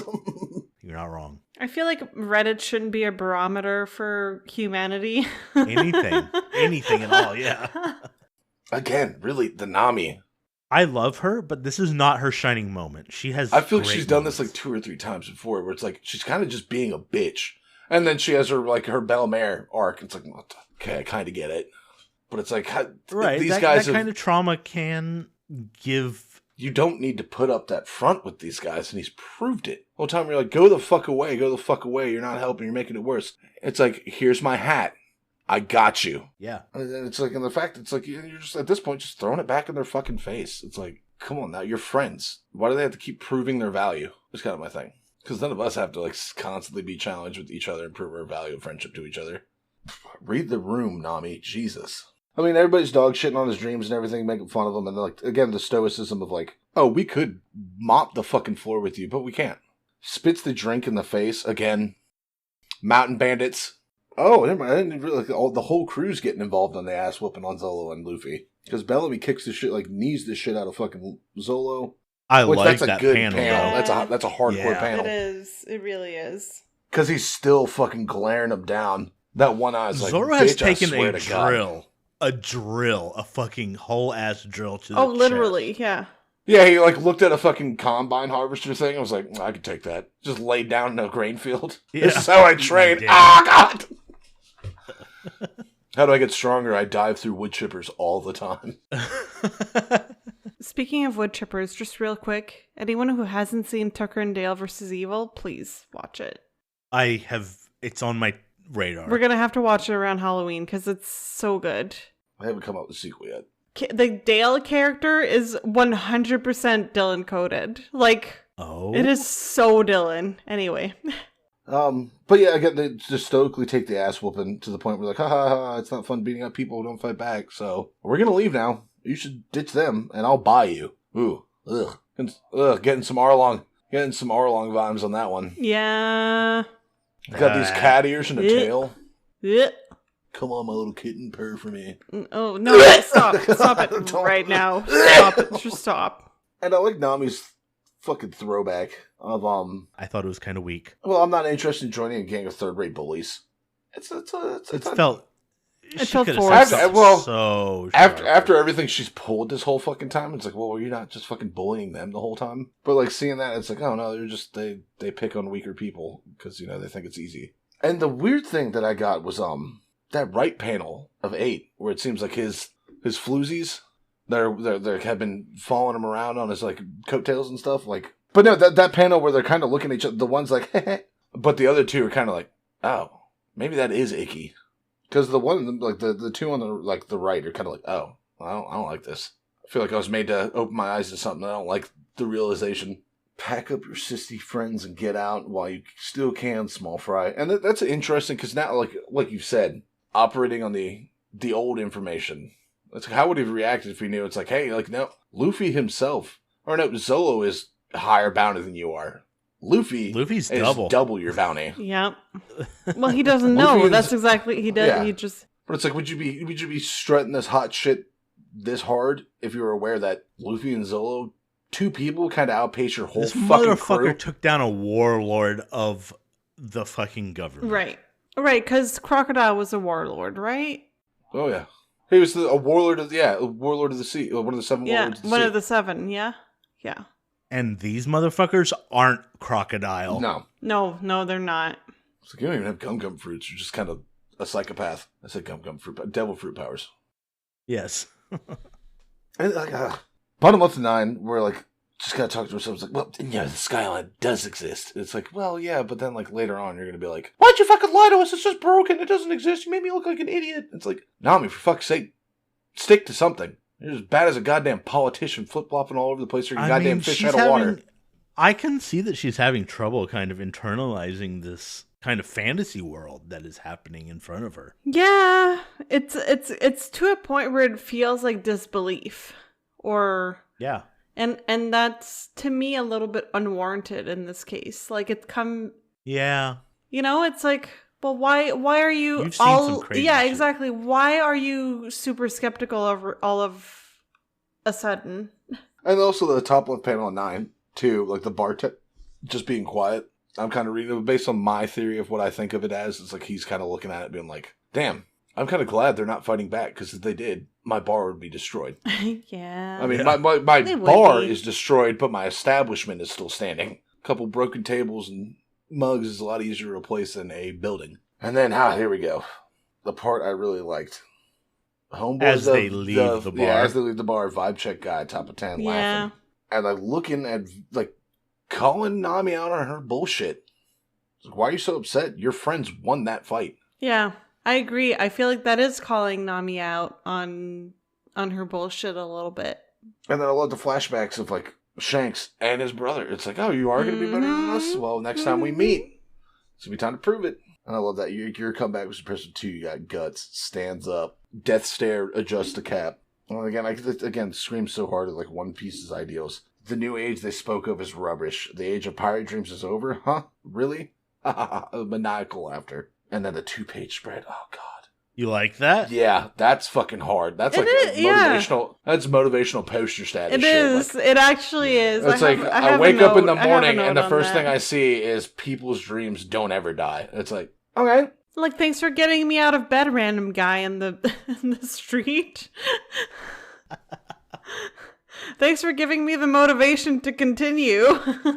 Who are you? Who are you? But also thanks. I needed this today. And I think Luffy again with the stoicism at the top of 14. It was just like, I was like, yeah, they're right. And everybody else is kind of like bullshitting, laughing at him because he's making a scene. I don't It's know like, that it I is would easy to read be that great. as stoicism, but I understand what you're saying. Yeah, it's like, yeah, I'd like, I'll stand up for my ideals. Sometimes standing up for my ideals means just getting my ass kicked. You're not going to sway me. You tried to beat the shit out of me. You thought that was enough. It's not. I still feel the way I feel. Mm. Or maybe I'm using stoicism in the wrong sense, but no, to me that is like, you're not going to shake me. There's a certain aspect of it that you're right. I think there Yeah, is no, some you're not degree of wrong. I feel like to stoicism me, here. stoicism, like there is self-control and like fortitude and whatever. It's But hard I to see feel like Luffy with that kind of ideal. and that's the part that I do see with Luffy. But stoicism to me also comes with a little bit of what's the word I'm looking for? Understanding No, I feel of the world around stoicism comes with like being disillusioned or like there's another you. word. Rejecting the illusion that is society, I think. Right. I could be wrong, but Or like understanding that there is more to this world. or no, there's a specific word I'm looking for, and I'm trying to think about it. It's not cynicism. Yes. I feel like stoicism does have a little bit of a cynical like subtext to it that I feel that Luffy doesn't portray. I don't think that Luffy is a cynic at all. Never. I would never say that Luffy is a cynic. I don't have the words for it, but I think I understand where you're coming from. I would maybe need to review those school of thoughts and kind of see where they line up. Because, yeah, like I was saying, stoicism to me has an underlying current of cynicism, but maybe it doesn't. Anyway, go on. And the line, let them laugh if you're aiming for the top. You don't always need your fist to show your might. It's like, there's like movies like The Gentleman even have a thing. It's like, oh, real men fight up in the gray. That's like, you'll never... And also, like, Kingdom Come Deliverance, game I've loved. Second one, amazing. First one, great. It was a really powerful line in the first one when he's talking to his blacksmith father. Because he's like, hey, instead of trying to, like, you'll never convince somebody with your fist. It's like, try using your head. It's like, because a fight's a fight, but getting people to come around to your ideas is more noble and harder to do. And be like, I don't agree, I'm going to beat you up. So, per Reddit, I think I have some answers for us. Oh, God, per Reddit. What is the main difference between stoicism and cynicism? I'm a And nice top guy and women answer. should want me. Sorry, you said Reddit. I just... knee-jerk reaction. Dylan. Stoicism Fedora. is not about blocking your emotions. It's about not letting the negative emotions affect you. Okay. And that's what I I'm can saying. It's respect like- that. I can respect that. I think People are throwing shit in his face. It's like, you're not going to fucking phase me. I still I believe what I may believe. be becoming a stoic with therapy. Yeah, it's about choosing to frame the world in a way that lets you care about the things you can control and Okay. accept the things you cannot. Okay. Am I stoic? No. It Interesting. depends. Maybe. A little bit. I think No. with that definition in mind, I would. There's a lot of self-reflection that comes with stoicism, and like, okay, these are my emotions. Why am I having those emotions? And let me reframe them in the world and try to not let the world affect my emotions so much. Anyway, we're getting into philosophy. I know, it's something we're not the philosophy fruit. The philosophy fruit. The philosophized I don't fruit. know. Is it our 4th podcast now? Philo fruit? We're never going to run out of content. I love it. The thing is, I love us. We're not going to run out of content before we can get to our actual content. And I love that. It's like, you know what, kid? I hope you make it. It's like, I see a grit and determination to you, and I think you're going to go far, and I'm excited to watch it. Don't know who the fuck this guy is. Kind of hope he comes back. Kind of really like this dude. Gives me like Andre the supportive giant Yeah, kind of vibe. that's a really good call out. I have something in my notes kind of along those lines. And I guess, I hope you, sorry, I read a little too much into I hope you make it. He followed up with To Sky Island. It's like, oh, okay. I read a lot into the first half of your sentence. To be honest, they had this in the first half, not gonna lie. What do you mean? Like on 16, when I was like, I hope you make it, I thought it was more along the lines of the sense, it's like, I see how you, the cut of your jib. I'm interested to watch you go far, but it's immediately followed up with, To the Sky Island. It's like, oh, okay, I read way too much into that. And this part kind of confused me a little bit, like all of 17, when it's like, hey, maybe that guy knows how to get to Sky P. I wonder who he is. And Louis like, well, it's not just one guy. It's like, that's just why. Then what? There's more than one, I think. Yeah. What do you mean? Was there something They're with both him? on the same page, kind of. Mm-hmm. Which I love seeing Luffy and Zoro just kind of autistically combine into one brain. Well, for me, it's like everything he said, it's kind of like everything called out. It's like, that's the Straw Hat vibe. It's like, well, there's not one of us. There's dozens. I don't know if that's the point, or if it's like, oh, no, he's part of a crew. Let's go find the rest of his crew. So, I don't know.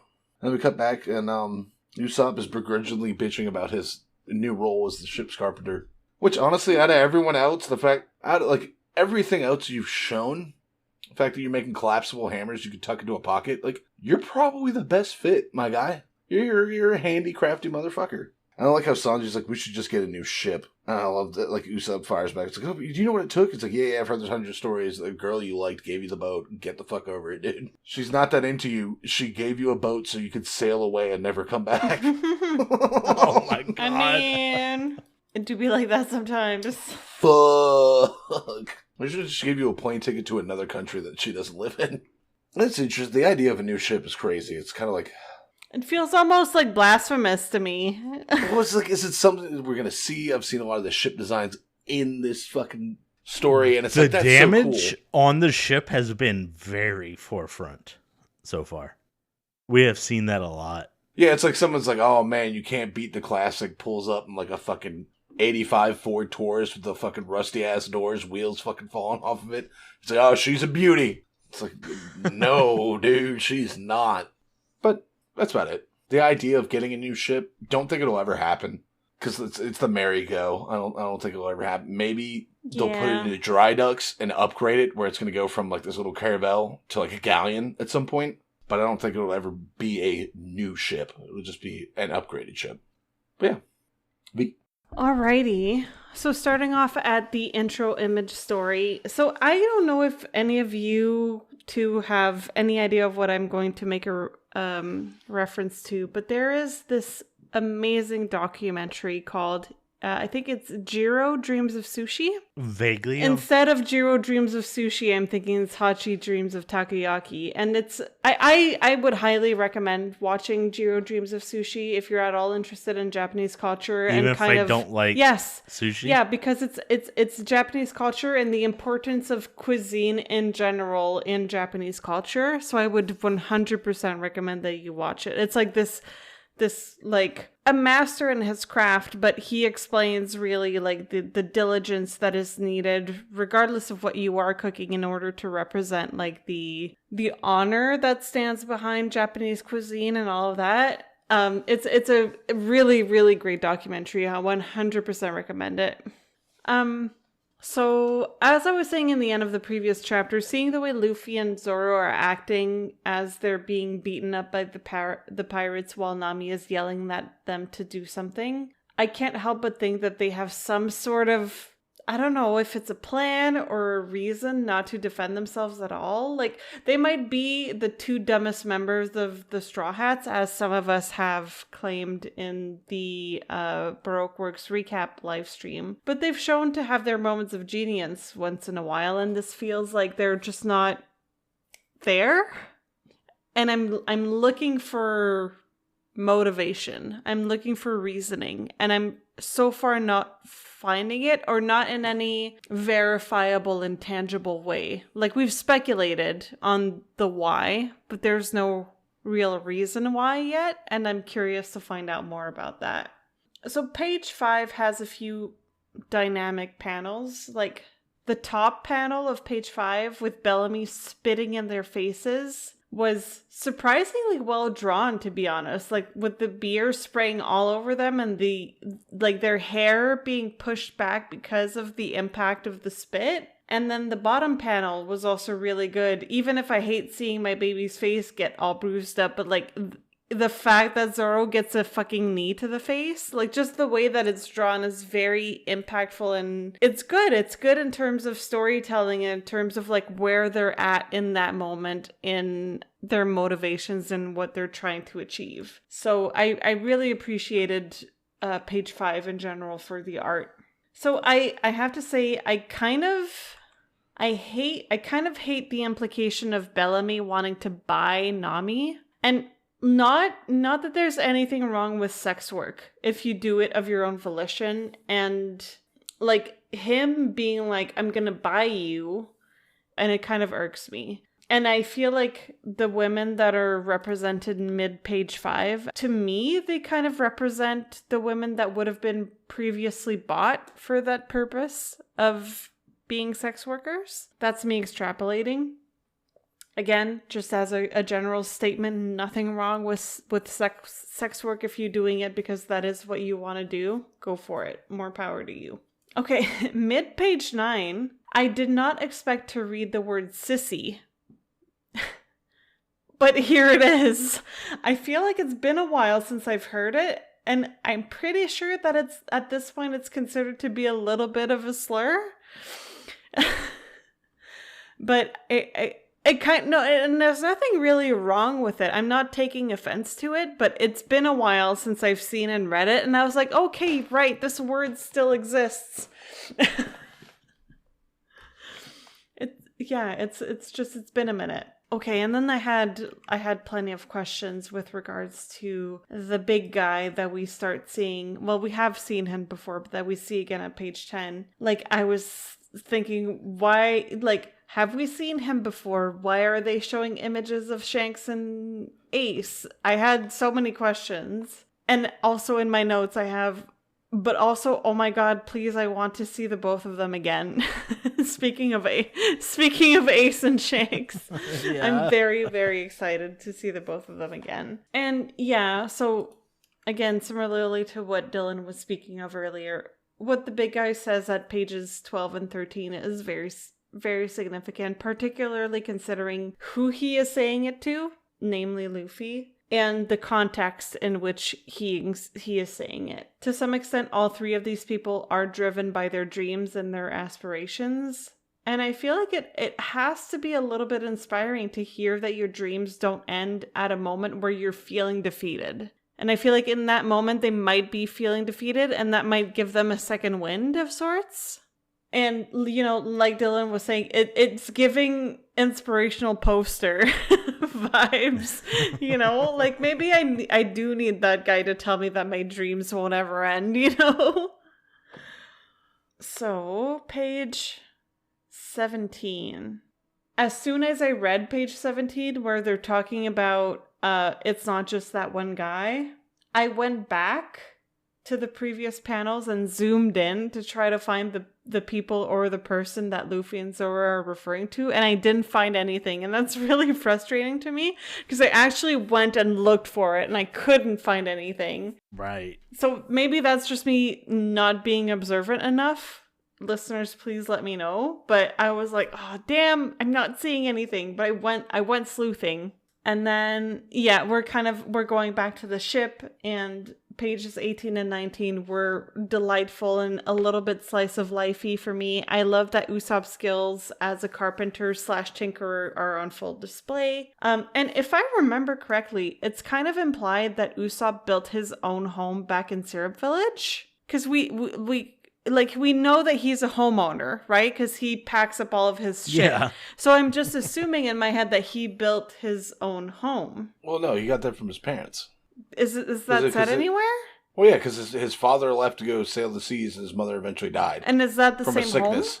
home? Yeah. I can assume. We know that his parents left. I guess I didn't make the connection that he would still be living in his parents' home. I mean, if your parents had a home and they passed away, and like you had nowhere else to go, where are you seeing this? Because I completely missed this point. Well, no, because he's saying that he's not a carpenter, but he keeps working at like repairing the ship, and to me that was giving he would be in a position to repair the home or to build a home. I'm sorry. Yeah.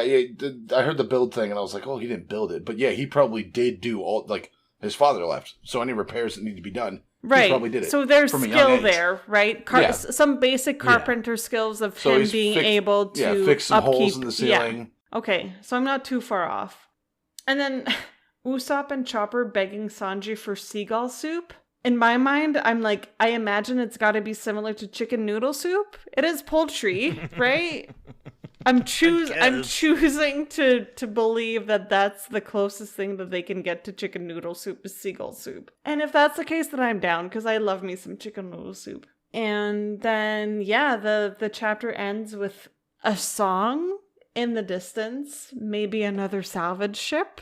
And at the time, we didn't know whether or not it would be the same salvage ship, but that was a good little cliffhanger from Oda in this moment. But either way, I love the expressions of Usopp and Chopper at the bottom of page 18 with just their 19 like with their mouths agape and being like, I love them, little babies. Anyway, that's all I had for 225.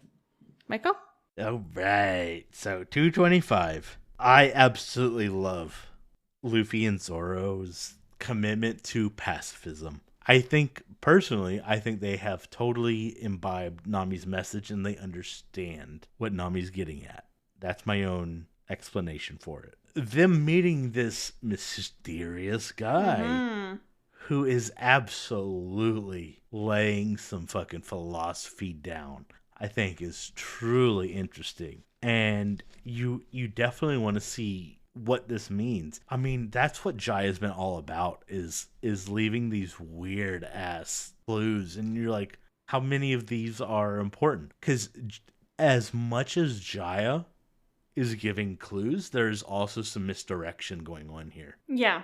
Which I think is super interesting. I think it's fun. Certain things you have to pick up on. And you will. I promise you will. And certain things you're going to pick up on, and they're going to be kind of left behind. But Oda does not do anything without some degree of intention. Right. And Jaya, this little arc we're on, is the epitome of that. What is important and what is not, I will not reveal here, of course. So keep your eyes peeled. I also really loved the panel on page 5 of Zoro getting fucking nailed with a knee, because he's so nonchalant about it. That motherfucker. It's the glare down while he's getting kneed in the face. Yeah, he says, what else you got? Love it. Love it. This is such good storytelling. This is the Straw Hats at their most, like, drawn back. They are pulling their punches. They could do anything and everything right now, and they choose less. And I'm here for it. And then I'm going to jump to the end. The salvage song. We've seen it before, and we loved it. And here we are again They are here, and you can't ignore them. What they mean, I will not tell. But yeah, I have enjoyed this immensely. Again, Jaya is one of my favorite moments in this, and the next volume is going to, I think, draw you guys in even further. I'll dig into that. You keep teasing us for the next volume, and I'm excited, but also low-key infuriated. Oh, will be fun. There's so many pieces of bait in this volume. Are we going fishing? Yeah. Next For me, volume, it's Ace and Shanks, fish. and I'm like, it's got to be something. Mm-hmm. Next volume, you're going to reel in some fish, but you're going to reel in some even bigger questions. Maybe that's spoilery, but I don't think it's really that spoilery. You'll see it. So, my summary. This chapter is doing some heavy lifting for what's to come. This chapter, you might not realize it yet, but is laying some heavy groundwork for a lot. So much that I can't even begin to get into. If I'm being overly spoilery, so be it. There's no way you guess what's coming. Some of it's subtle, some of it is more in your face. Look forward, if I may. Look forward for what this chapter has to bring. And yeah, I'll leave it at that. 226 is V. We're going to have a little bit of a French lesson, guys. Yes, please. Yes. Thank you. So I love everything about the intro image. The ladies of the Straw Hats are relaxing after having done some shopping. They're wearing cute outfits. The cat is super fashionable. Just great. I'm all about this this image. Also, I imagine that Chopper is tired because he's the one that had to carry all the packages. Like I imagine that he was in his big form to carry all of the boxes that are beside Nami. And now he's But what does the words mean? Yeah, I will tell you. So, the message the message at the top reads, Il y a encore plein de choses que je veux. And that literally means there's still plenty of things that I want. So they've gone shopping and they want more, is how I'm choosing to read that.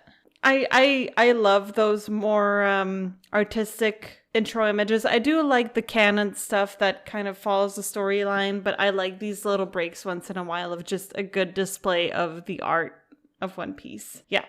And that is what they're saying. There's still plenty of things that I would want. Alrighty.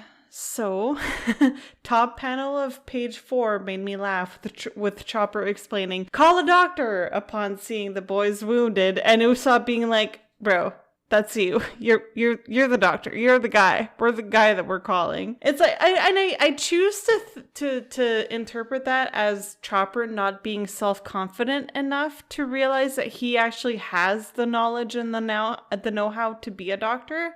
I feel like he does have the skill. It's not a question of skill. I think it's a question of self-confidence. I get it. And then, yeah, so all of them are now feeling the intensity of Nami's wrath, and it's on full display at the middle of page 5 when she gives Chopper the deadliest of glares. when he mentioned Skypiea, and he was so cute and enthusiastic just before when he asks her, so did you find out anything about Skypiea with like the big eyes and the little sparkles? And then she just like glares at him like the deadliest of glares. Poor little baby. And I do kind of love seeing him taking a defensive form at the bottom of the page, like a cat that has, he has his hair raised, or like a pufferfish just like defending himself. Guard boost. I thought that was so funny. And just Usopp playing dead, I think. Yeah, the ketchup star and the ketchup star, and then meanwhile you have Chopper being like, and just Chopper's face in the middle of page 5, like with teary eyes, while she's like, Skypiea? Like, how dare you even say the word? Just overall a great page at page 5 there. And again, I've said this before and I will probably say it again. I appreciate how collected Robin is. I really do feel like we needed someone like that in the crew. The closest thing that we have to this level of just like cool, calm, and collected is Zoro. And even he sometimes get a little agitated. Meanwhile, Robin is, so far, as long as it doesn't concern her personally, is super cool, calm, and collected. So I like that about her. Could you perhaps ship the two of them at this point? Zoro and Robin? I think it wouldn't be an unlikely ship. I could see it. Yeah. But it would be one of those, like, tense, a little bit rivalrous ships. Like the ones that keep people interested. The sexiest one. Yeah, exactly. Exactly, the sexiest ships, for sure. I like seeing the map of the new environment that we're at the top of page 7. I think we briefly got a glimpse of it earlier, but just having a recap now with everything that we have learned since then and placing where everything is at the top of page 7, I think it was a good moment to at least remind us of what we're dealing with in terms of environments at this point. So we now get a little bit of a name drop with Mont Blanc Cricket, and that's kind of what I'm interpreting at this point, judging by what she's saying. I'm guessing she's talking about the guy from back in town. Not surprising that he would be named after the highest mountain in the Alps, given his size. He is so Mont Blanc is the largest mountain in the Alps mountain range in Europe. He's a tall guy. Makes sense that he would be named after a very tall mountain. It checks out. Oda has done his research. That's all I'm going to say. Bro knows Europe. He's pretty diligent about that stuff. He knows the age of sail. For sure. Yeah. Brother, yes. Way hey and up she rises. Am I right? I enjoyed seeing the technology that the ship uses to catch the fish with the sonar, I guess. Yeah, it's kind of fucking wild. So that's huge. It's really interesting with the radar monkey men. Like, it's funny, but also it's like, oh shit, like strategically it's really interesting, and logically it kind of makes sense. I was here for it. I was like, okay. Like, it seems ridiculous at first glance, and then the more you think about it, the more you're like, wait a minute, that checks out. Yeah, I really like the introduction of that technology, and I that's something I appreciate in general about One Piece is when they do introduce those different types of technologies and things that differ from what we're dealing with in real life, but that are also akin to something that we do in real life. Right, it's a unique way to approach modernity. It's a nice twist on it. And I like that. And like I said, it looks ridiculous just looking at the men in their suits. But in practice, it's super effective, right? So I thought that was pretty neat. The no oxygen's a weird take, though. Yeah, not sure about how that works. But sonar usually takes a long time to get a ping off of something. Just gotta sprinkle a little bit of suspension of disbelief here. I understand what you're saying, but I chose to ignore that in the moment. Well, it makes sense why they don't, because if you did have air, you wouldn't be able to hear. Right. So, page 12, we are introduced to a new character, Salvage King of the Seafloor, Shuju. That's a big man with a lot of hair. And that is a weird looking dude. And we get a little... He's so weird. He's even weirder than Masira. He's so weird. He is so weird. But I like... He's Cranky Kong? Yeah, exactly. Yeah. It's like, holy shit, Donkey Kong Country meets One Piece. Yeah. And so Luffy seems equally as confused as I am by his appearance as he asks him at the top of page 13, "You look pretty smart. What species are you?" As if he couldn't fathom him being human. I don't fucking blame him. He does. Yeah, same.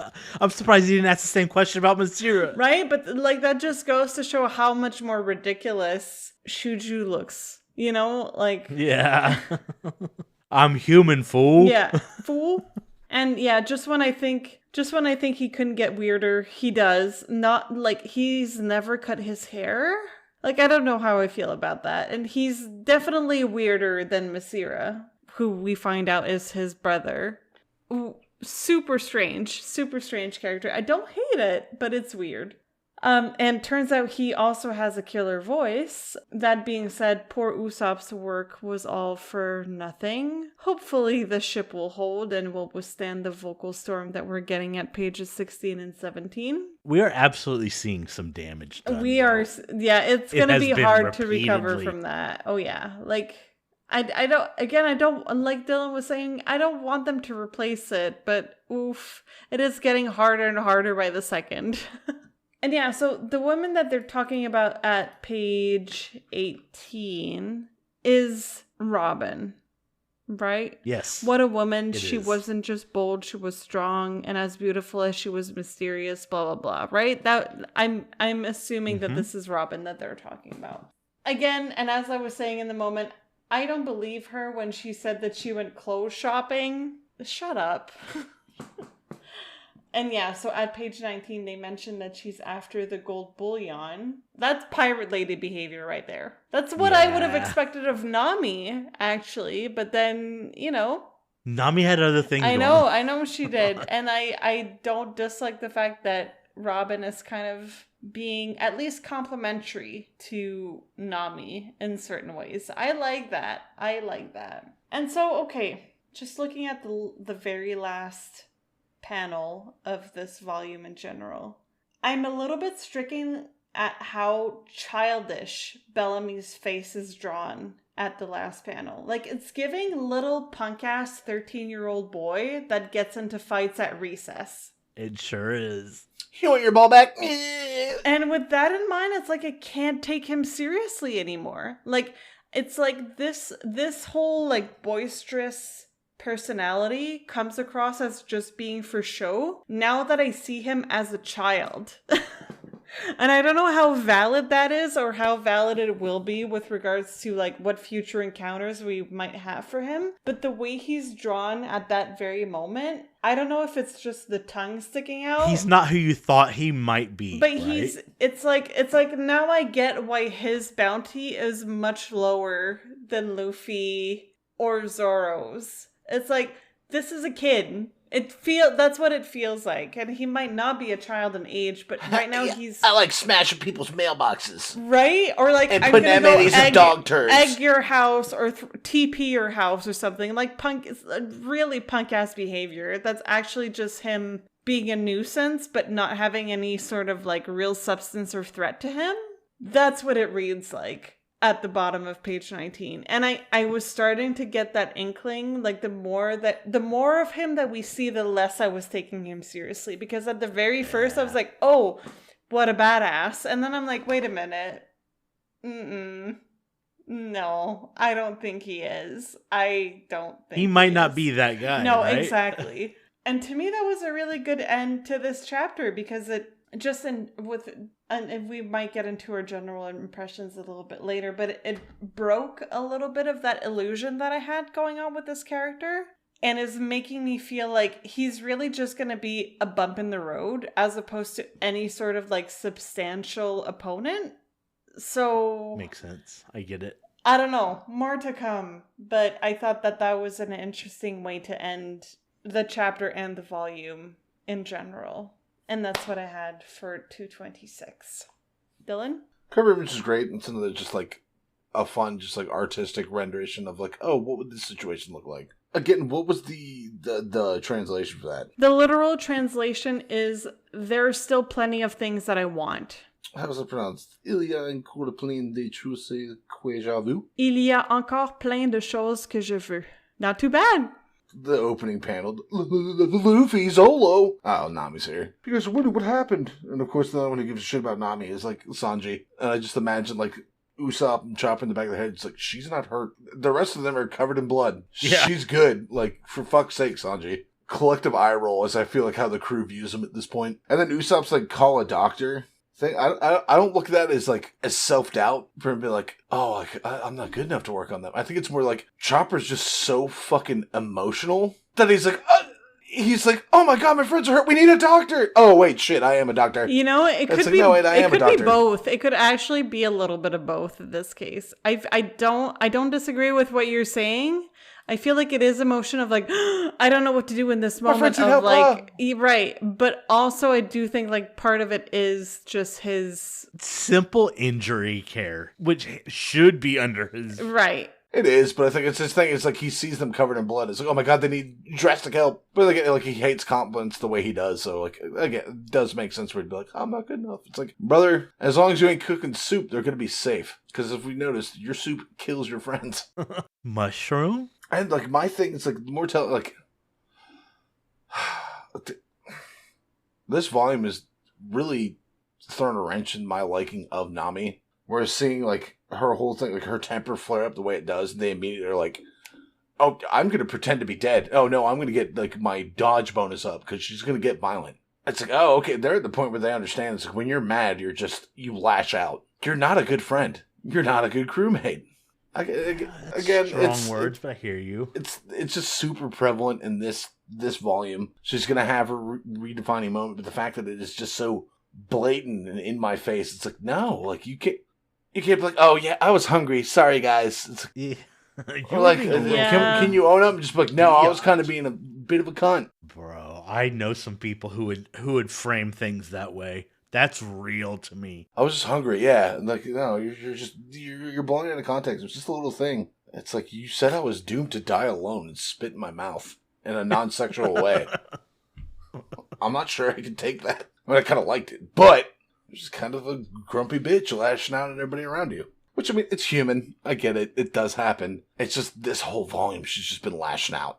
It's not a good look for Nami. Yeah, when people have been like, no, like, you're important to me. That's important to you. I got it. That's me.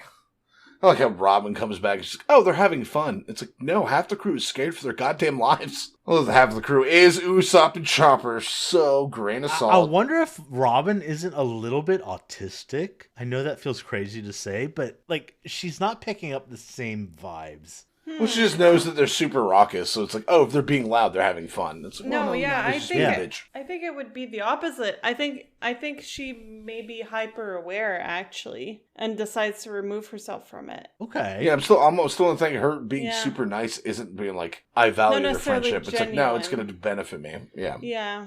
There's still a lot to be said about this character in general. Like we don't know. I feel like I don't know her very well. You know? True. And the map coming out, and like, now that I mentioned how confused I was by the whole, like, there have to be others. It's not just one guy. And there's an explanation of like, oh, this is where Jaya's biggest weirdo lives. It's like, Jaya is where pirate dreams go to die. And this motherfucker's been shunned out. He's like, no, my dream's not dead. Dreams are fluid. They don't stay the same. They change. But your dreams are still your dreams. That's cool. And the sonar, nuts. Absolutely fucking nuts. Sonar, actually. It's crazy, but I like it. Yeah. And the thing is, like, with this thing where it's like, his whole thing is like, woohoo. Every time in the back of my head I hear it is, a woohoo. Whatever that one song is, it's like, a woohoo. A woohoo. A woo. But it's like, oh yeah, sonar. Like, it's sonar and like this age of sail, having that technology, it's like, oh, you're going to fuck everyone up. Like, you have so much information that no one else has until they're in visual range. The way he goes about it is really interesting. Yeah, like sending people down, he's clearly the sonar, and they are listening to the reverberations. Well, yeah, he's the ping. They're waiting for the echo. Yeah. And like I said, I had something I was going to bring back. It's just like, I don't know why it brought me back. It's like, you know how like the Death Star troopers had like the big bulbous helms? Sure. You know what that was originally brought from? No. United States Navy. All the communicate. If you look at all the communication guys on the bridge, they're having to relay orders to different parts of the ship. They have a huge fucking dome helmet, and the reason for that is to drown out everything else besides what is coming into the direct headset. Yeah, tangent aside, the sonar is super cool, and I love the thing. It's like, oh, where's the sun? It's like, oh, it's at 12 o'clock. It's like, oh, well, yeah, we can see it. Fuck you. It's like, well, you asked them, dude. I'm sorry. But seeing the Salvage King, cool design, and the fact that it's like, oh, that's a monkey. It's like, what's less cool than Masira. Yeah, Masira looks weird. Just weirder. Masira's Donkey weirder Kong. Than Masira. Well, no, this guy gives what is it from the Jungle Book? The evil orangutan. That's that guy. It's an orangutan versus a gorilla. Yeah. Yes. Well, Masira's more like Donkey Kong. Point. Yeah. Like that imagery was easily drawn. Like, oh, fun. But I don't know if it gets brought up if it's a devil fruit power, if this dude is just like a renowned opera singer and just has them pipes. But his whole like attacking and the fact that like as he's doing it, his whole crew the whole time is like, oh stop, boss man, like stop. And it's like I get that their little rinky dink, barely held together ship is about to break to pieces, but we're getting fucked up too. Please stop. My ears are bleeding. I can't see. A woohoo! And Usopp being like, oh, he's ruining all my repairs. It's like, brother, it's plywood. It's a little bowl in the call out of fucking repair. It's like, oh, there's a hole. Yeah, just slap a fucking plywood board over it. We're good. Oh, the thing that you're supposed to do is you're supposed to get timber in there, I think cover one it, thing and that then... you're overlooking is that we are actually seeing not cumulative damage. Oh, yeah, the patchwork hole. It's like Sea of Thieves. That's like, this motherfucker's just slapping boards over it. But the way you make repairs like that is you board over the hole, and then you seal it by getting ropes soaked in tar and shoving them into the seams. That way water can't get in. Anyways, back to Jaya. Everybody's simping over Robin, which I guess kind of makes sense. And they're all talking about the gold bullion. And it's like, and they're like, oh, I got gold bullion. I'm so interested. Ooh, so fascinating. It's like, isn't gold bullion like gold leaf? Where it's like, it's like brick. Oh, okay. I'm way off base. I heard bouillon. I was thinking like gold leaf, and it's like it's just being expensive for something that doesn't really do anything. Bouillon in French is a broth. Well, yeah, that's the thing. I think of bouillon cubes. It's like, oh, I need to make a broth. Throw that in a pot of boiling water. Yeah, I have broth. When I think of gold in the aspect, it's a brick of gold. Right, and that would make sense. Issue with it. Yeah, it's like, is it leaf or brick? I would say a brick. And yeah, so bouillon in French, if you were to pronounce it the French way, would be bouillon. And it means broth made by stewing whatever meat or veggies or whatever in water. That's interesting because, again, from an American perspective, when I hear bouillon as it relates to gold, I'm thinking of the standard weight and measurement of a gold block. That might be more accurate in that context. Because for me, I only ever refer to it in my mind as something as pertaining to cooking, just because that's the context in which I usually use it. But you're probably right in this specific case. Gold bullion in American language. Well, the thing is, we have bouillon cubes, which is super condensed. You're not wrong, but when it comes to gold, it is absolutely a standard weight and measurement of gold. Fair enough. And then, a lot of cutting back to Jaya is just further world building to the point we're trying to get to. Yeah. And again, very much like, yeah, I like egging my neighbors' houses and putting flaming blivets on their doorstep. He called the shit poo. A flaming blivet, for those that you don't know about, it's putting a dog turd in a paper bag, lighting it on fire, and ringing a doorbell. Because they're going to stomp it out, and it's just shit. And the whole, he called the shit poo, it's an Adam Sandler reference. He called the shit poo! Yeah, it's an Adam Sandler reference. But that's all I got. 226. So, throughout this, my first note was, Nami is kind of being annoying. She's one of my favorites, and she will continue to be one of my favorites. And I think that's good, actually. I think it's good to be multifaceted. I think it's good to be a fan favorite, but she has been multifaceted, and this is a different facet of she is. Seems patterned to me. She's done this a couple times, I feel like. I don't know that it's been this... Not this strongly. Not this intense, but there's been hints at it, and it's kind of like, oh, maybe you're showing your true colors. I think there's a certain point to it. I think she has a real valid point. Either way, I wrote that Nami needs to chill. Like, come on, Nami. Yeah. I also really liked her making Chopper fluffy. Her yelling instigated Chopper's fight or flight, and I also love Chopper so much. That seeing him go into that form is so sad. I know. This is a safe space, honey. You're good. Meanwhile, he's like panicking, panic mode. Exactly. But we get to see another instance of Robin doing what needs to be done. No orders were given to her to do what she did, and she did it anyway because she is a understanding queen. Yeah. She went and found where they need to go next, essentially. And I liked it. I really also liked the sonar bit. I think we've all kind of touched on it. Yeah, that was cool. It's cool and it makes sense.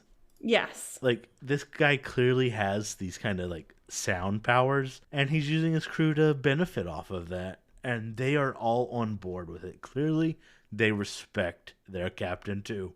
Next, I also pointed out that Luffy was like, what kind of person are you? He says, I'm human, fool. Yeah. And I think you could also put the same thing to Monsieur. Like, they're so unusual from a visual artistic standpoint, but they are no different than Sanji. You know, as a normal Sanji or Zoro, they're just people who look a little bit like monkeys. I mean, it happens. It just happens. It just be that way sometimes. Shuju, I think, is a little uglier than Masira. I feel like they Masira- leaned into the, like, let's make him look as ridiculous as possible. Like, they leaned into that really hard with Shuju. Right. For sure. I think Masira had a little bit of that, but there's a certain Donkey Kongness that makes us kind of beholden to his look. It's not to the same extent, for sure. It doesn't feel as ridiculous as it did with Shuju. Shuju absolutely is nonsense. It is very bizarro in the One Piece sense, and I like it. I like it a lot. And then we get to the end, where we're seeing Bellamy with his tongue out once again, like, please stop. Yeah, just keep it in your mouth, please. No one is enjoying this. And then I would bring us to our next point. If we could turn our attention to the SBS, we get the second fan vote. Okay. And I want to take a little time on this. Luffy number 1 makes sense. Zoro number 2. Oh, that was fun. I forgot to talk about that. Zoro number 2, cool. I was surprised that Sanji was as close as he was. Yeah, right. Yeah, that he's still number 3. I would put him at number 5. I would absolutely put Sanji ahead of Usopp, despite all the things I dislike. I would too. But I think Shanks, as far as we know, is a crazy number 7. Like, I would put Usopp ahead of Shanks at this point. Disagree with me if you will. Yeah, no. But Shanks has done... Well, we haven't seen a whole lot of him, but there's potential there. Yeah, exactly. And this vote is clearly about potential. We got Ace. We got Mr. 2 ahead of Vivi. Okay, so I'm not sure about him being ahead of Vivi, but, like, I get him being in the top 10, though. I do. Yeah. Yeah. Yeah, he has proven his worth as being part of the top 10. Well, yeah, the whole thing, it's like, oh, like, I actually look at you as a friend, so I'm going to actually... Yeah, okay. Crocodile at 15 hurts me. Panda Man being number 19. Ahead of Buck. Panda Man, that's actually fucking great. That is funny. Because I never catch it, but all the small sketches, like, oh, that was super buried in the background, but he's there. But he's there consistently. Listen, Ben Beckman. Yeah, it showed up like twice. He's the motherfucker who put a gun to the Pell the and Karoo are 21 and 22. See, that hurts me. Where's Pell? Where's Pell? 21 is Pell and 22 is Karoo. Yeah, how is Pell not at the bottom of the fucking ranking? No, shut your mouth, Dylan. We've gone over this before. He's not a shitty character. He was poorly written. His demise was poorly written, but he is a good character. Which kills the potential of the character. No.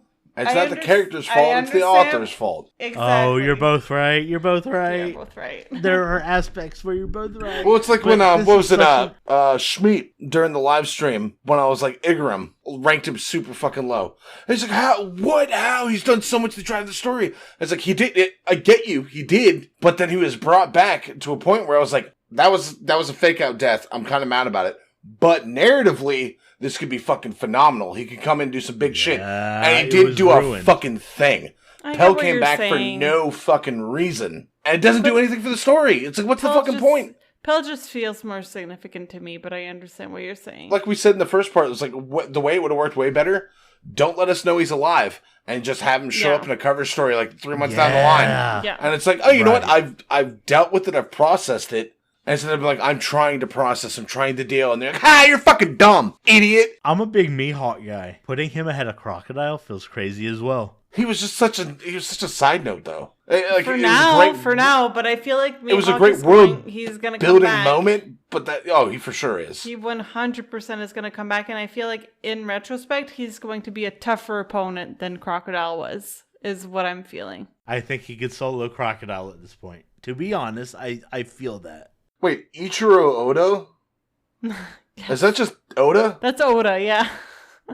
Yeah, it's the fish character. It's his I gotta say, When did that ever show up? Like, I don't remember that. Never. Oh. It has not. So it's like, oh, you wrote this. So, points. I love Correa. I love Korea. I love Hero Look. And you know what? I just want to point out Belmire at 37 hurts me because to me It hurts my heart. she's such Yeah, a no, fundamental that's one that's she's kind of like, such oh. a fundamental character in Nami's development that it hurts me to see her so low. Miss Golden Week is ahead of... Do you guys remember how distraught I was about Miss Golden Week's placement in so many tier lists?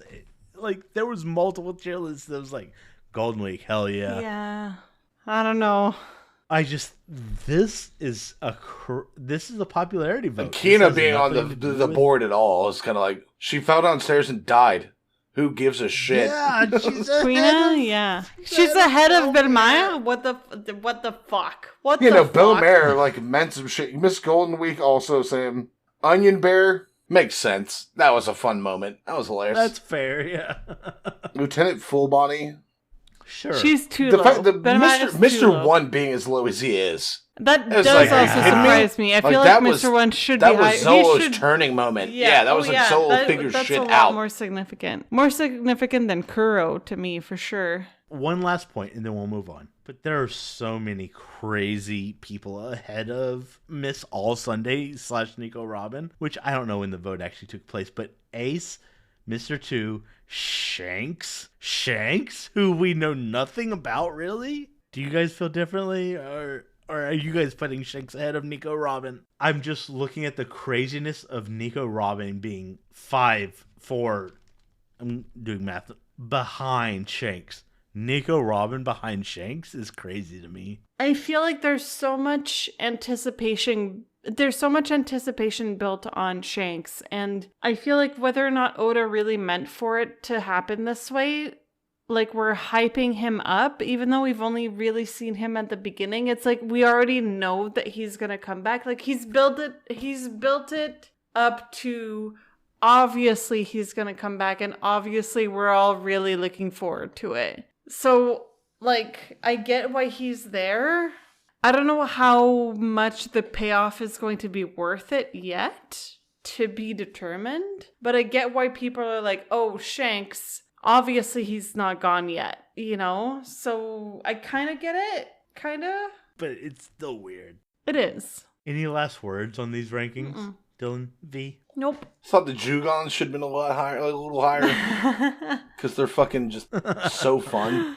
They're great. I do love the Kung Fu Jugons. Like, if I was going to get a plushie of one of the creatures in One Piece, it'd be a big Kung Fu Jugon, so just every time I need to vent some frustration, I could just start throwing some hands, because that's the shit they like, and I know it's cool. I would probably go for a hiking bear plushie, to be honest, or come on, yeah, a Karoo. Or the Robson, the woolly hippo. You mean that motherfucker got team rocketed? Yeah, but he's so cute. I don't care if he's dead. But yeah, the White Walkie, I think, was his name. White Walkie, yeah, Robinson White Walkie. One of the Drum Island critters for sure. But I did quite like the Kung Fu Jugongs, honestly. Or eyelashes. I would get a plushie of eyelashes. All right, let me bring order back to this because we are at our end. Order. So let's go ahead and pop off with our final words. I have my summary here. So this volume did a lot, and it did it well. It managed to juggle multiple moving parts in a way that was very tasteful, I think is the best word I can use for it. I don't feel like any art space went to waste. I think there was multiple moments of beautiful artwork and storytelling. It maintained a light, carefree, whimsical attitude for the vast majority of it. And I thought it was able to swiftly and effectively move between that whimsicalness and kind of some serious shit, because this volume absolutely is laying some groundwork. Next volume is going to pay off so good. I can't wait for next volume. And Jaya as a setting, I loved the way that they were doing that Mos Eisley / Tortuga thing. And the Straw Hats were not able to participate in what was happening. I thought it was an interesting and fun way to approach this. And as I have said, there's so much that I can't touch on because it would be spoiler. It was spoiler city. It doesn't pay off till later. You guys are seeing a lot. This was absolutely a 9 out of 10 for me. I think there's certain moments where it could have done better, but I loved it. V? Yeah, so I feel like, not knowing what is ahead of us, I still feel like this was a very good way to start this new arc. I appreciate having this hub of Jaya, of Mach Island, just being a place that we can associate with what is to come, and hopefully we'll get back to at certain points during Skypiea. I like the grit. I enjoy the grit of being in a low-key, a little bit scummy, a little bit gross pirate environment. I like that. Because so far, it's not to say that we haven't experienced things that are similar to that, but that feels a little bit not to use the word dirty, but a little bit dirtier than... but in a good way. Yeah, but in a good way. It feels in some ways more realistic. A more realistic personification of what piracy might have looked like in that universe. Yep. What are you talking about? They're all noble heroes fighting for freedom. What? Well, I really like the way it feels like this is a really good baseline for a lot of growth. I feel like a lot can come from whatever ground we've laid in this first volume of this new arc. There's a lot to build on, and I'm curious to see in what direction it's going to go. We're introduced to new antagonists. We're being hinted at the fact that previous protagonists might be coming back. And the core of our protagonists, being the Straw Hats, I feel are going through a little bit of, I wouldn't say a transformation, but things are happening on that level. There's going to be hopefully some growth and maybe conflict. It opens up so many different possibilities as to where this could go, which is the perfect way to open a new arc.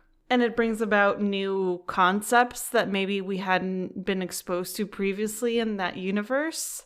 Overall, it was a really, really good way to start this new arc. I don't have much in the way of criticism. Even when we're talking about Nami and how we feel like she's being a little bit bitchy and helicopter parent-ish, I feel like it served a purpose, and I feel like it might come up later. I don't know. I liked it a lot. It makes me curious. And it also very much does not give you any sort of answers, which could be frustrating, but to me comes across as intriguing and wanting to learn more about it. So yeah, I'm still hungry for more. I'm very much hungry for more, but I know that it's gonna come, so I'm not too mad about it. You know what I mean? That's kind of the feeling I'm having right now about this whole thing. So yeah, just very much looking forward to more. There's no payoff whatsoever in this volume, and that's okay. It's teasing me, and I'm okay with that. So that's where I'm at with this first volume of the new Skypiea arc. Dylan? Yeah, a lot good for it. Again, I get that the Tortuga reference for Pirates of the Caribbean is way more fitting. I will say that is the goated take on this whole town. But me as the, I guess, resident Star Wars fucking Mos Eisley is just what I went to. Which, I mean, essentially is the same fucking thing. Anyways, I like seeing, I'm still sticking to my guns in the Luffy growth moment, where it's he is starting to finally realize why why Shanks acted the way he did when he was like, "You're not a real man, you would have just fought." Because I feel like Nami threw that argument in his fucking face at that time, and he's like, "No, I actually finally fucking get it."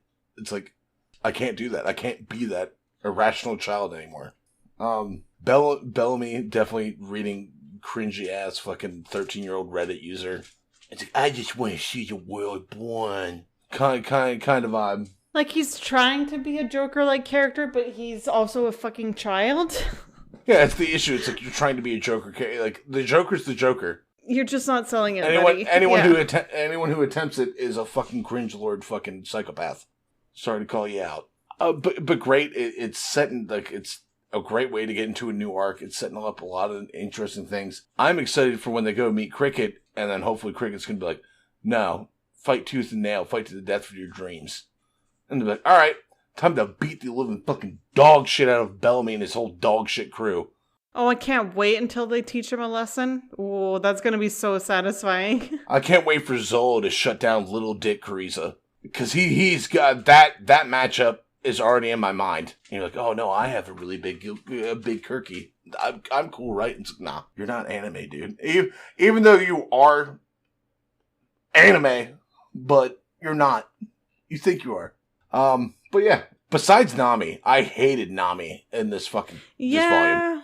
She's had this vibe before. Yeah, but that's like and front not and center. I will admit, not as hardcore hardcore as this. And then I got redeemed. It's like, well, Belmare. It's like, okay, it makes sense. But it's like the resolution of that is like, oh no, you've lived this super hard life. You tell me not to help. Fuck you, I'm going to help anyways. And this feels like you're spitting in the face of that. Yeah. Or it's like you've realized that your friends are there for you, ride or die. They're going to help you. If they're like, I can tell this is important to you, I will respect that. I've got your back. I take it super seriously. I'm not going to do that. And the whole time you're like, oh, you're probably going to do it. You're probably going to do it. You're definitely going to do it. And it's like, I very recently learned in my adult life to actually recognize red flags and call them out. That's a fucking red flag. If someone's so willing to do something like that, it's like, you don't need to be in my fucking life. You're not a good person to be around. And that's probably why I'm being as harsh on it as I am. But it's like, respect me. I respect you. Respect me. But very, very good volume. The world building of it was awesome. I love the fact that I could easily make the Mos Eisley Tortuga reference. Because One Piece before this, One Piece was super political. It was like, what's right? Is it like the kingdom's right, the rebellion's right? It's like, no, it's gray. It's the only reason the rebellion happened is because the people of the kingdom feel like they're being cheated, but they were being cheated because this guy's pulling strings. But now it's like, nah, we're pirates. We do pirate shit. That's a fun way to to drive the new story. So I'm very much looking forward to see what this arc does next. And that's all I really got. All right. So I will go ahead and bring our discussion of Volume 24 to an end. I will lift the embargo on 25. And with that, I have the volume cover shared. Ooh, you guys will join my live stream. Okay. Don't know about the goat. Shanks in the I'm spawning the foreground. Shanks and Buggy, and the mountain guy, and I'm that's not the mountain guy. You guys remember Shanks and Buggy were on the same crew once upon a time. Yeah, exactly. Yeah, because right. Well, that's not mountain guy. That's the guy who was like, dreams never die. Right. The dreams never end. Yes, at the bottom left. So I like seeing him. I think that's Cricket. At this point, I'm assuming that's Cricket. Yes, I think so. But I feel like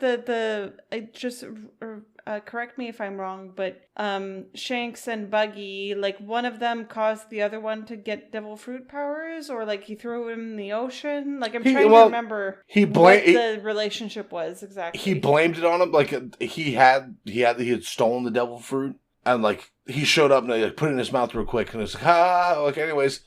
Slapped it on the back, and he accidentally swallowed it, and then fell in the water. It's like, oh, he's a strong swimmer. Why is he sinking? One of them is the reason as to why the other one is the way that they are. So it's not a direct reason. They were homies, and then Buggy decided to... They were frenemies. Throw the devil fruit. Yeah, exactly. Frenemies is the right way to put it. But they were on the same crew. Buggy threw the devil fruit in his mouth to kind of hide blame. And they was like, haha, stop sneaking food. You know, the cook hates that. Slaps on the back, swallows it. Buggy never meant to swallow the devil fruit he has. And also, when he fell in the water, Shanks fucking saved him. Yes. Yeah. Yeah, I remember that. Very excited. Any last words on what you're seeing? Because next volume is a banger. Absolute. V, any predictions on what you're seeing here? Nothing that I haven't spoken to thus far. I think it's... in a way, it's a little bit of the continuation of just some really solid things for us to kind of step into without much clarity on what's going on, but this is very promising.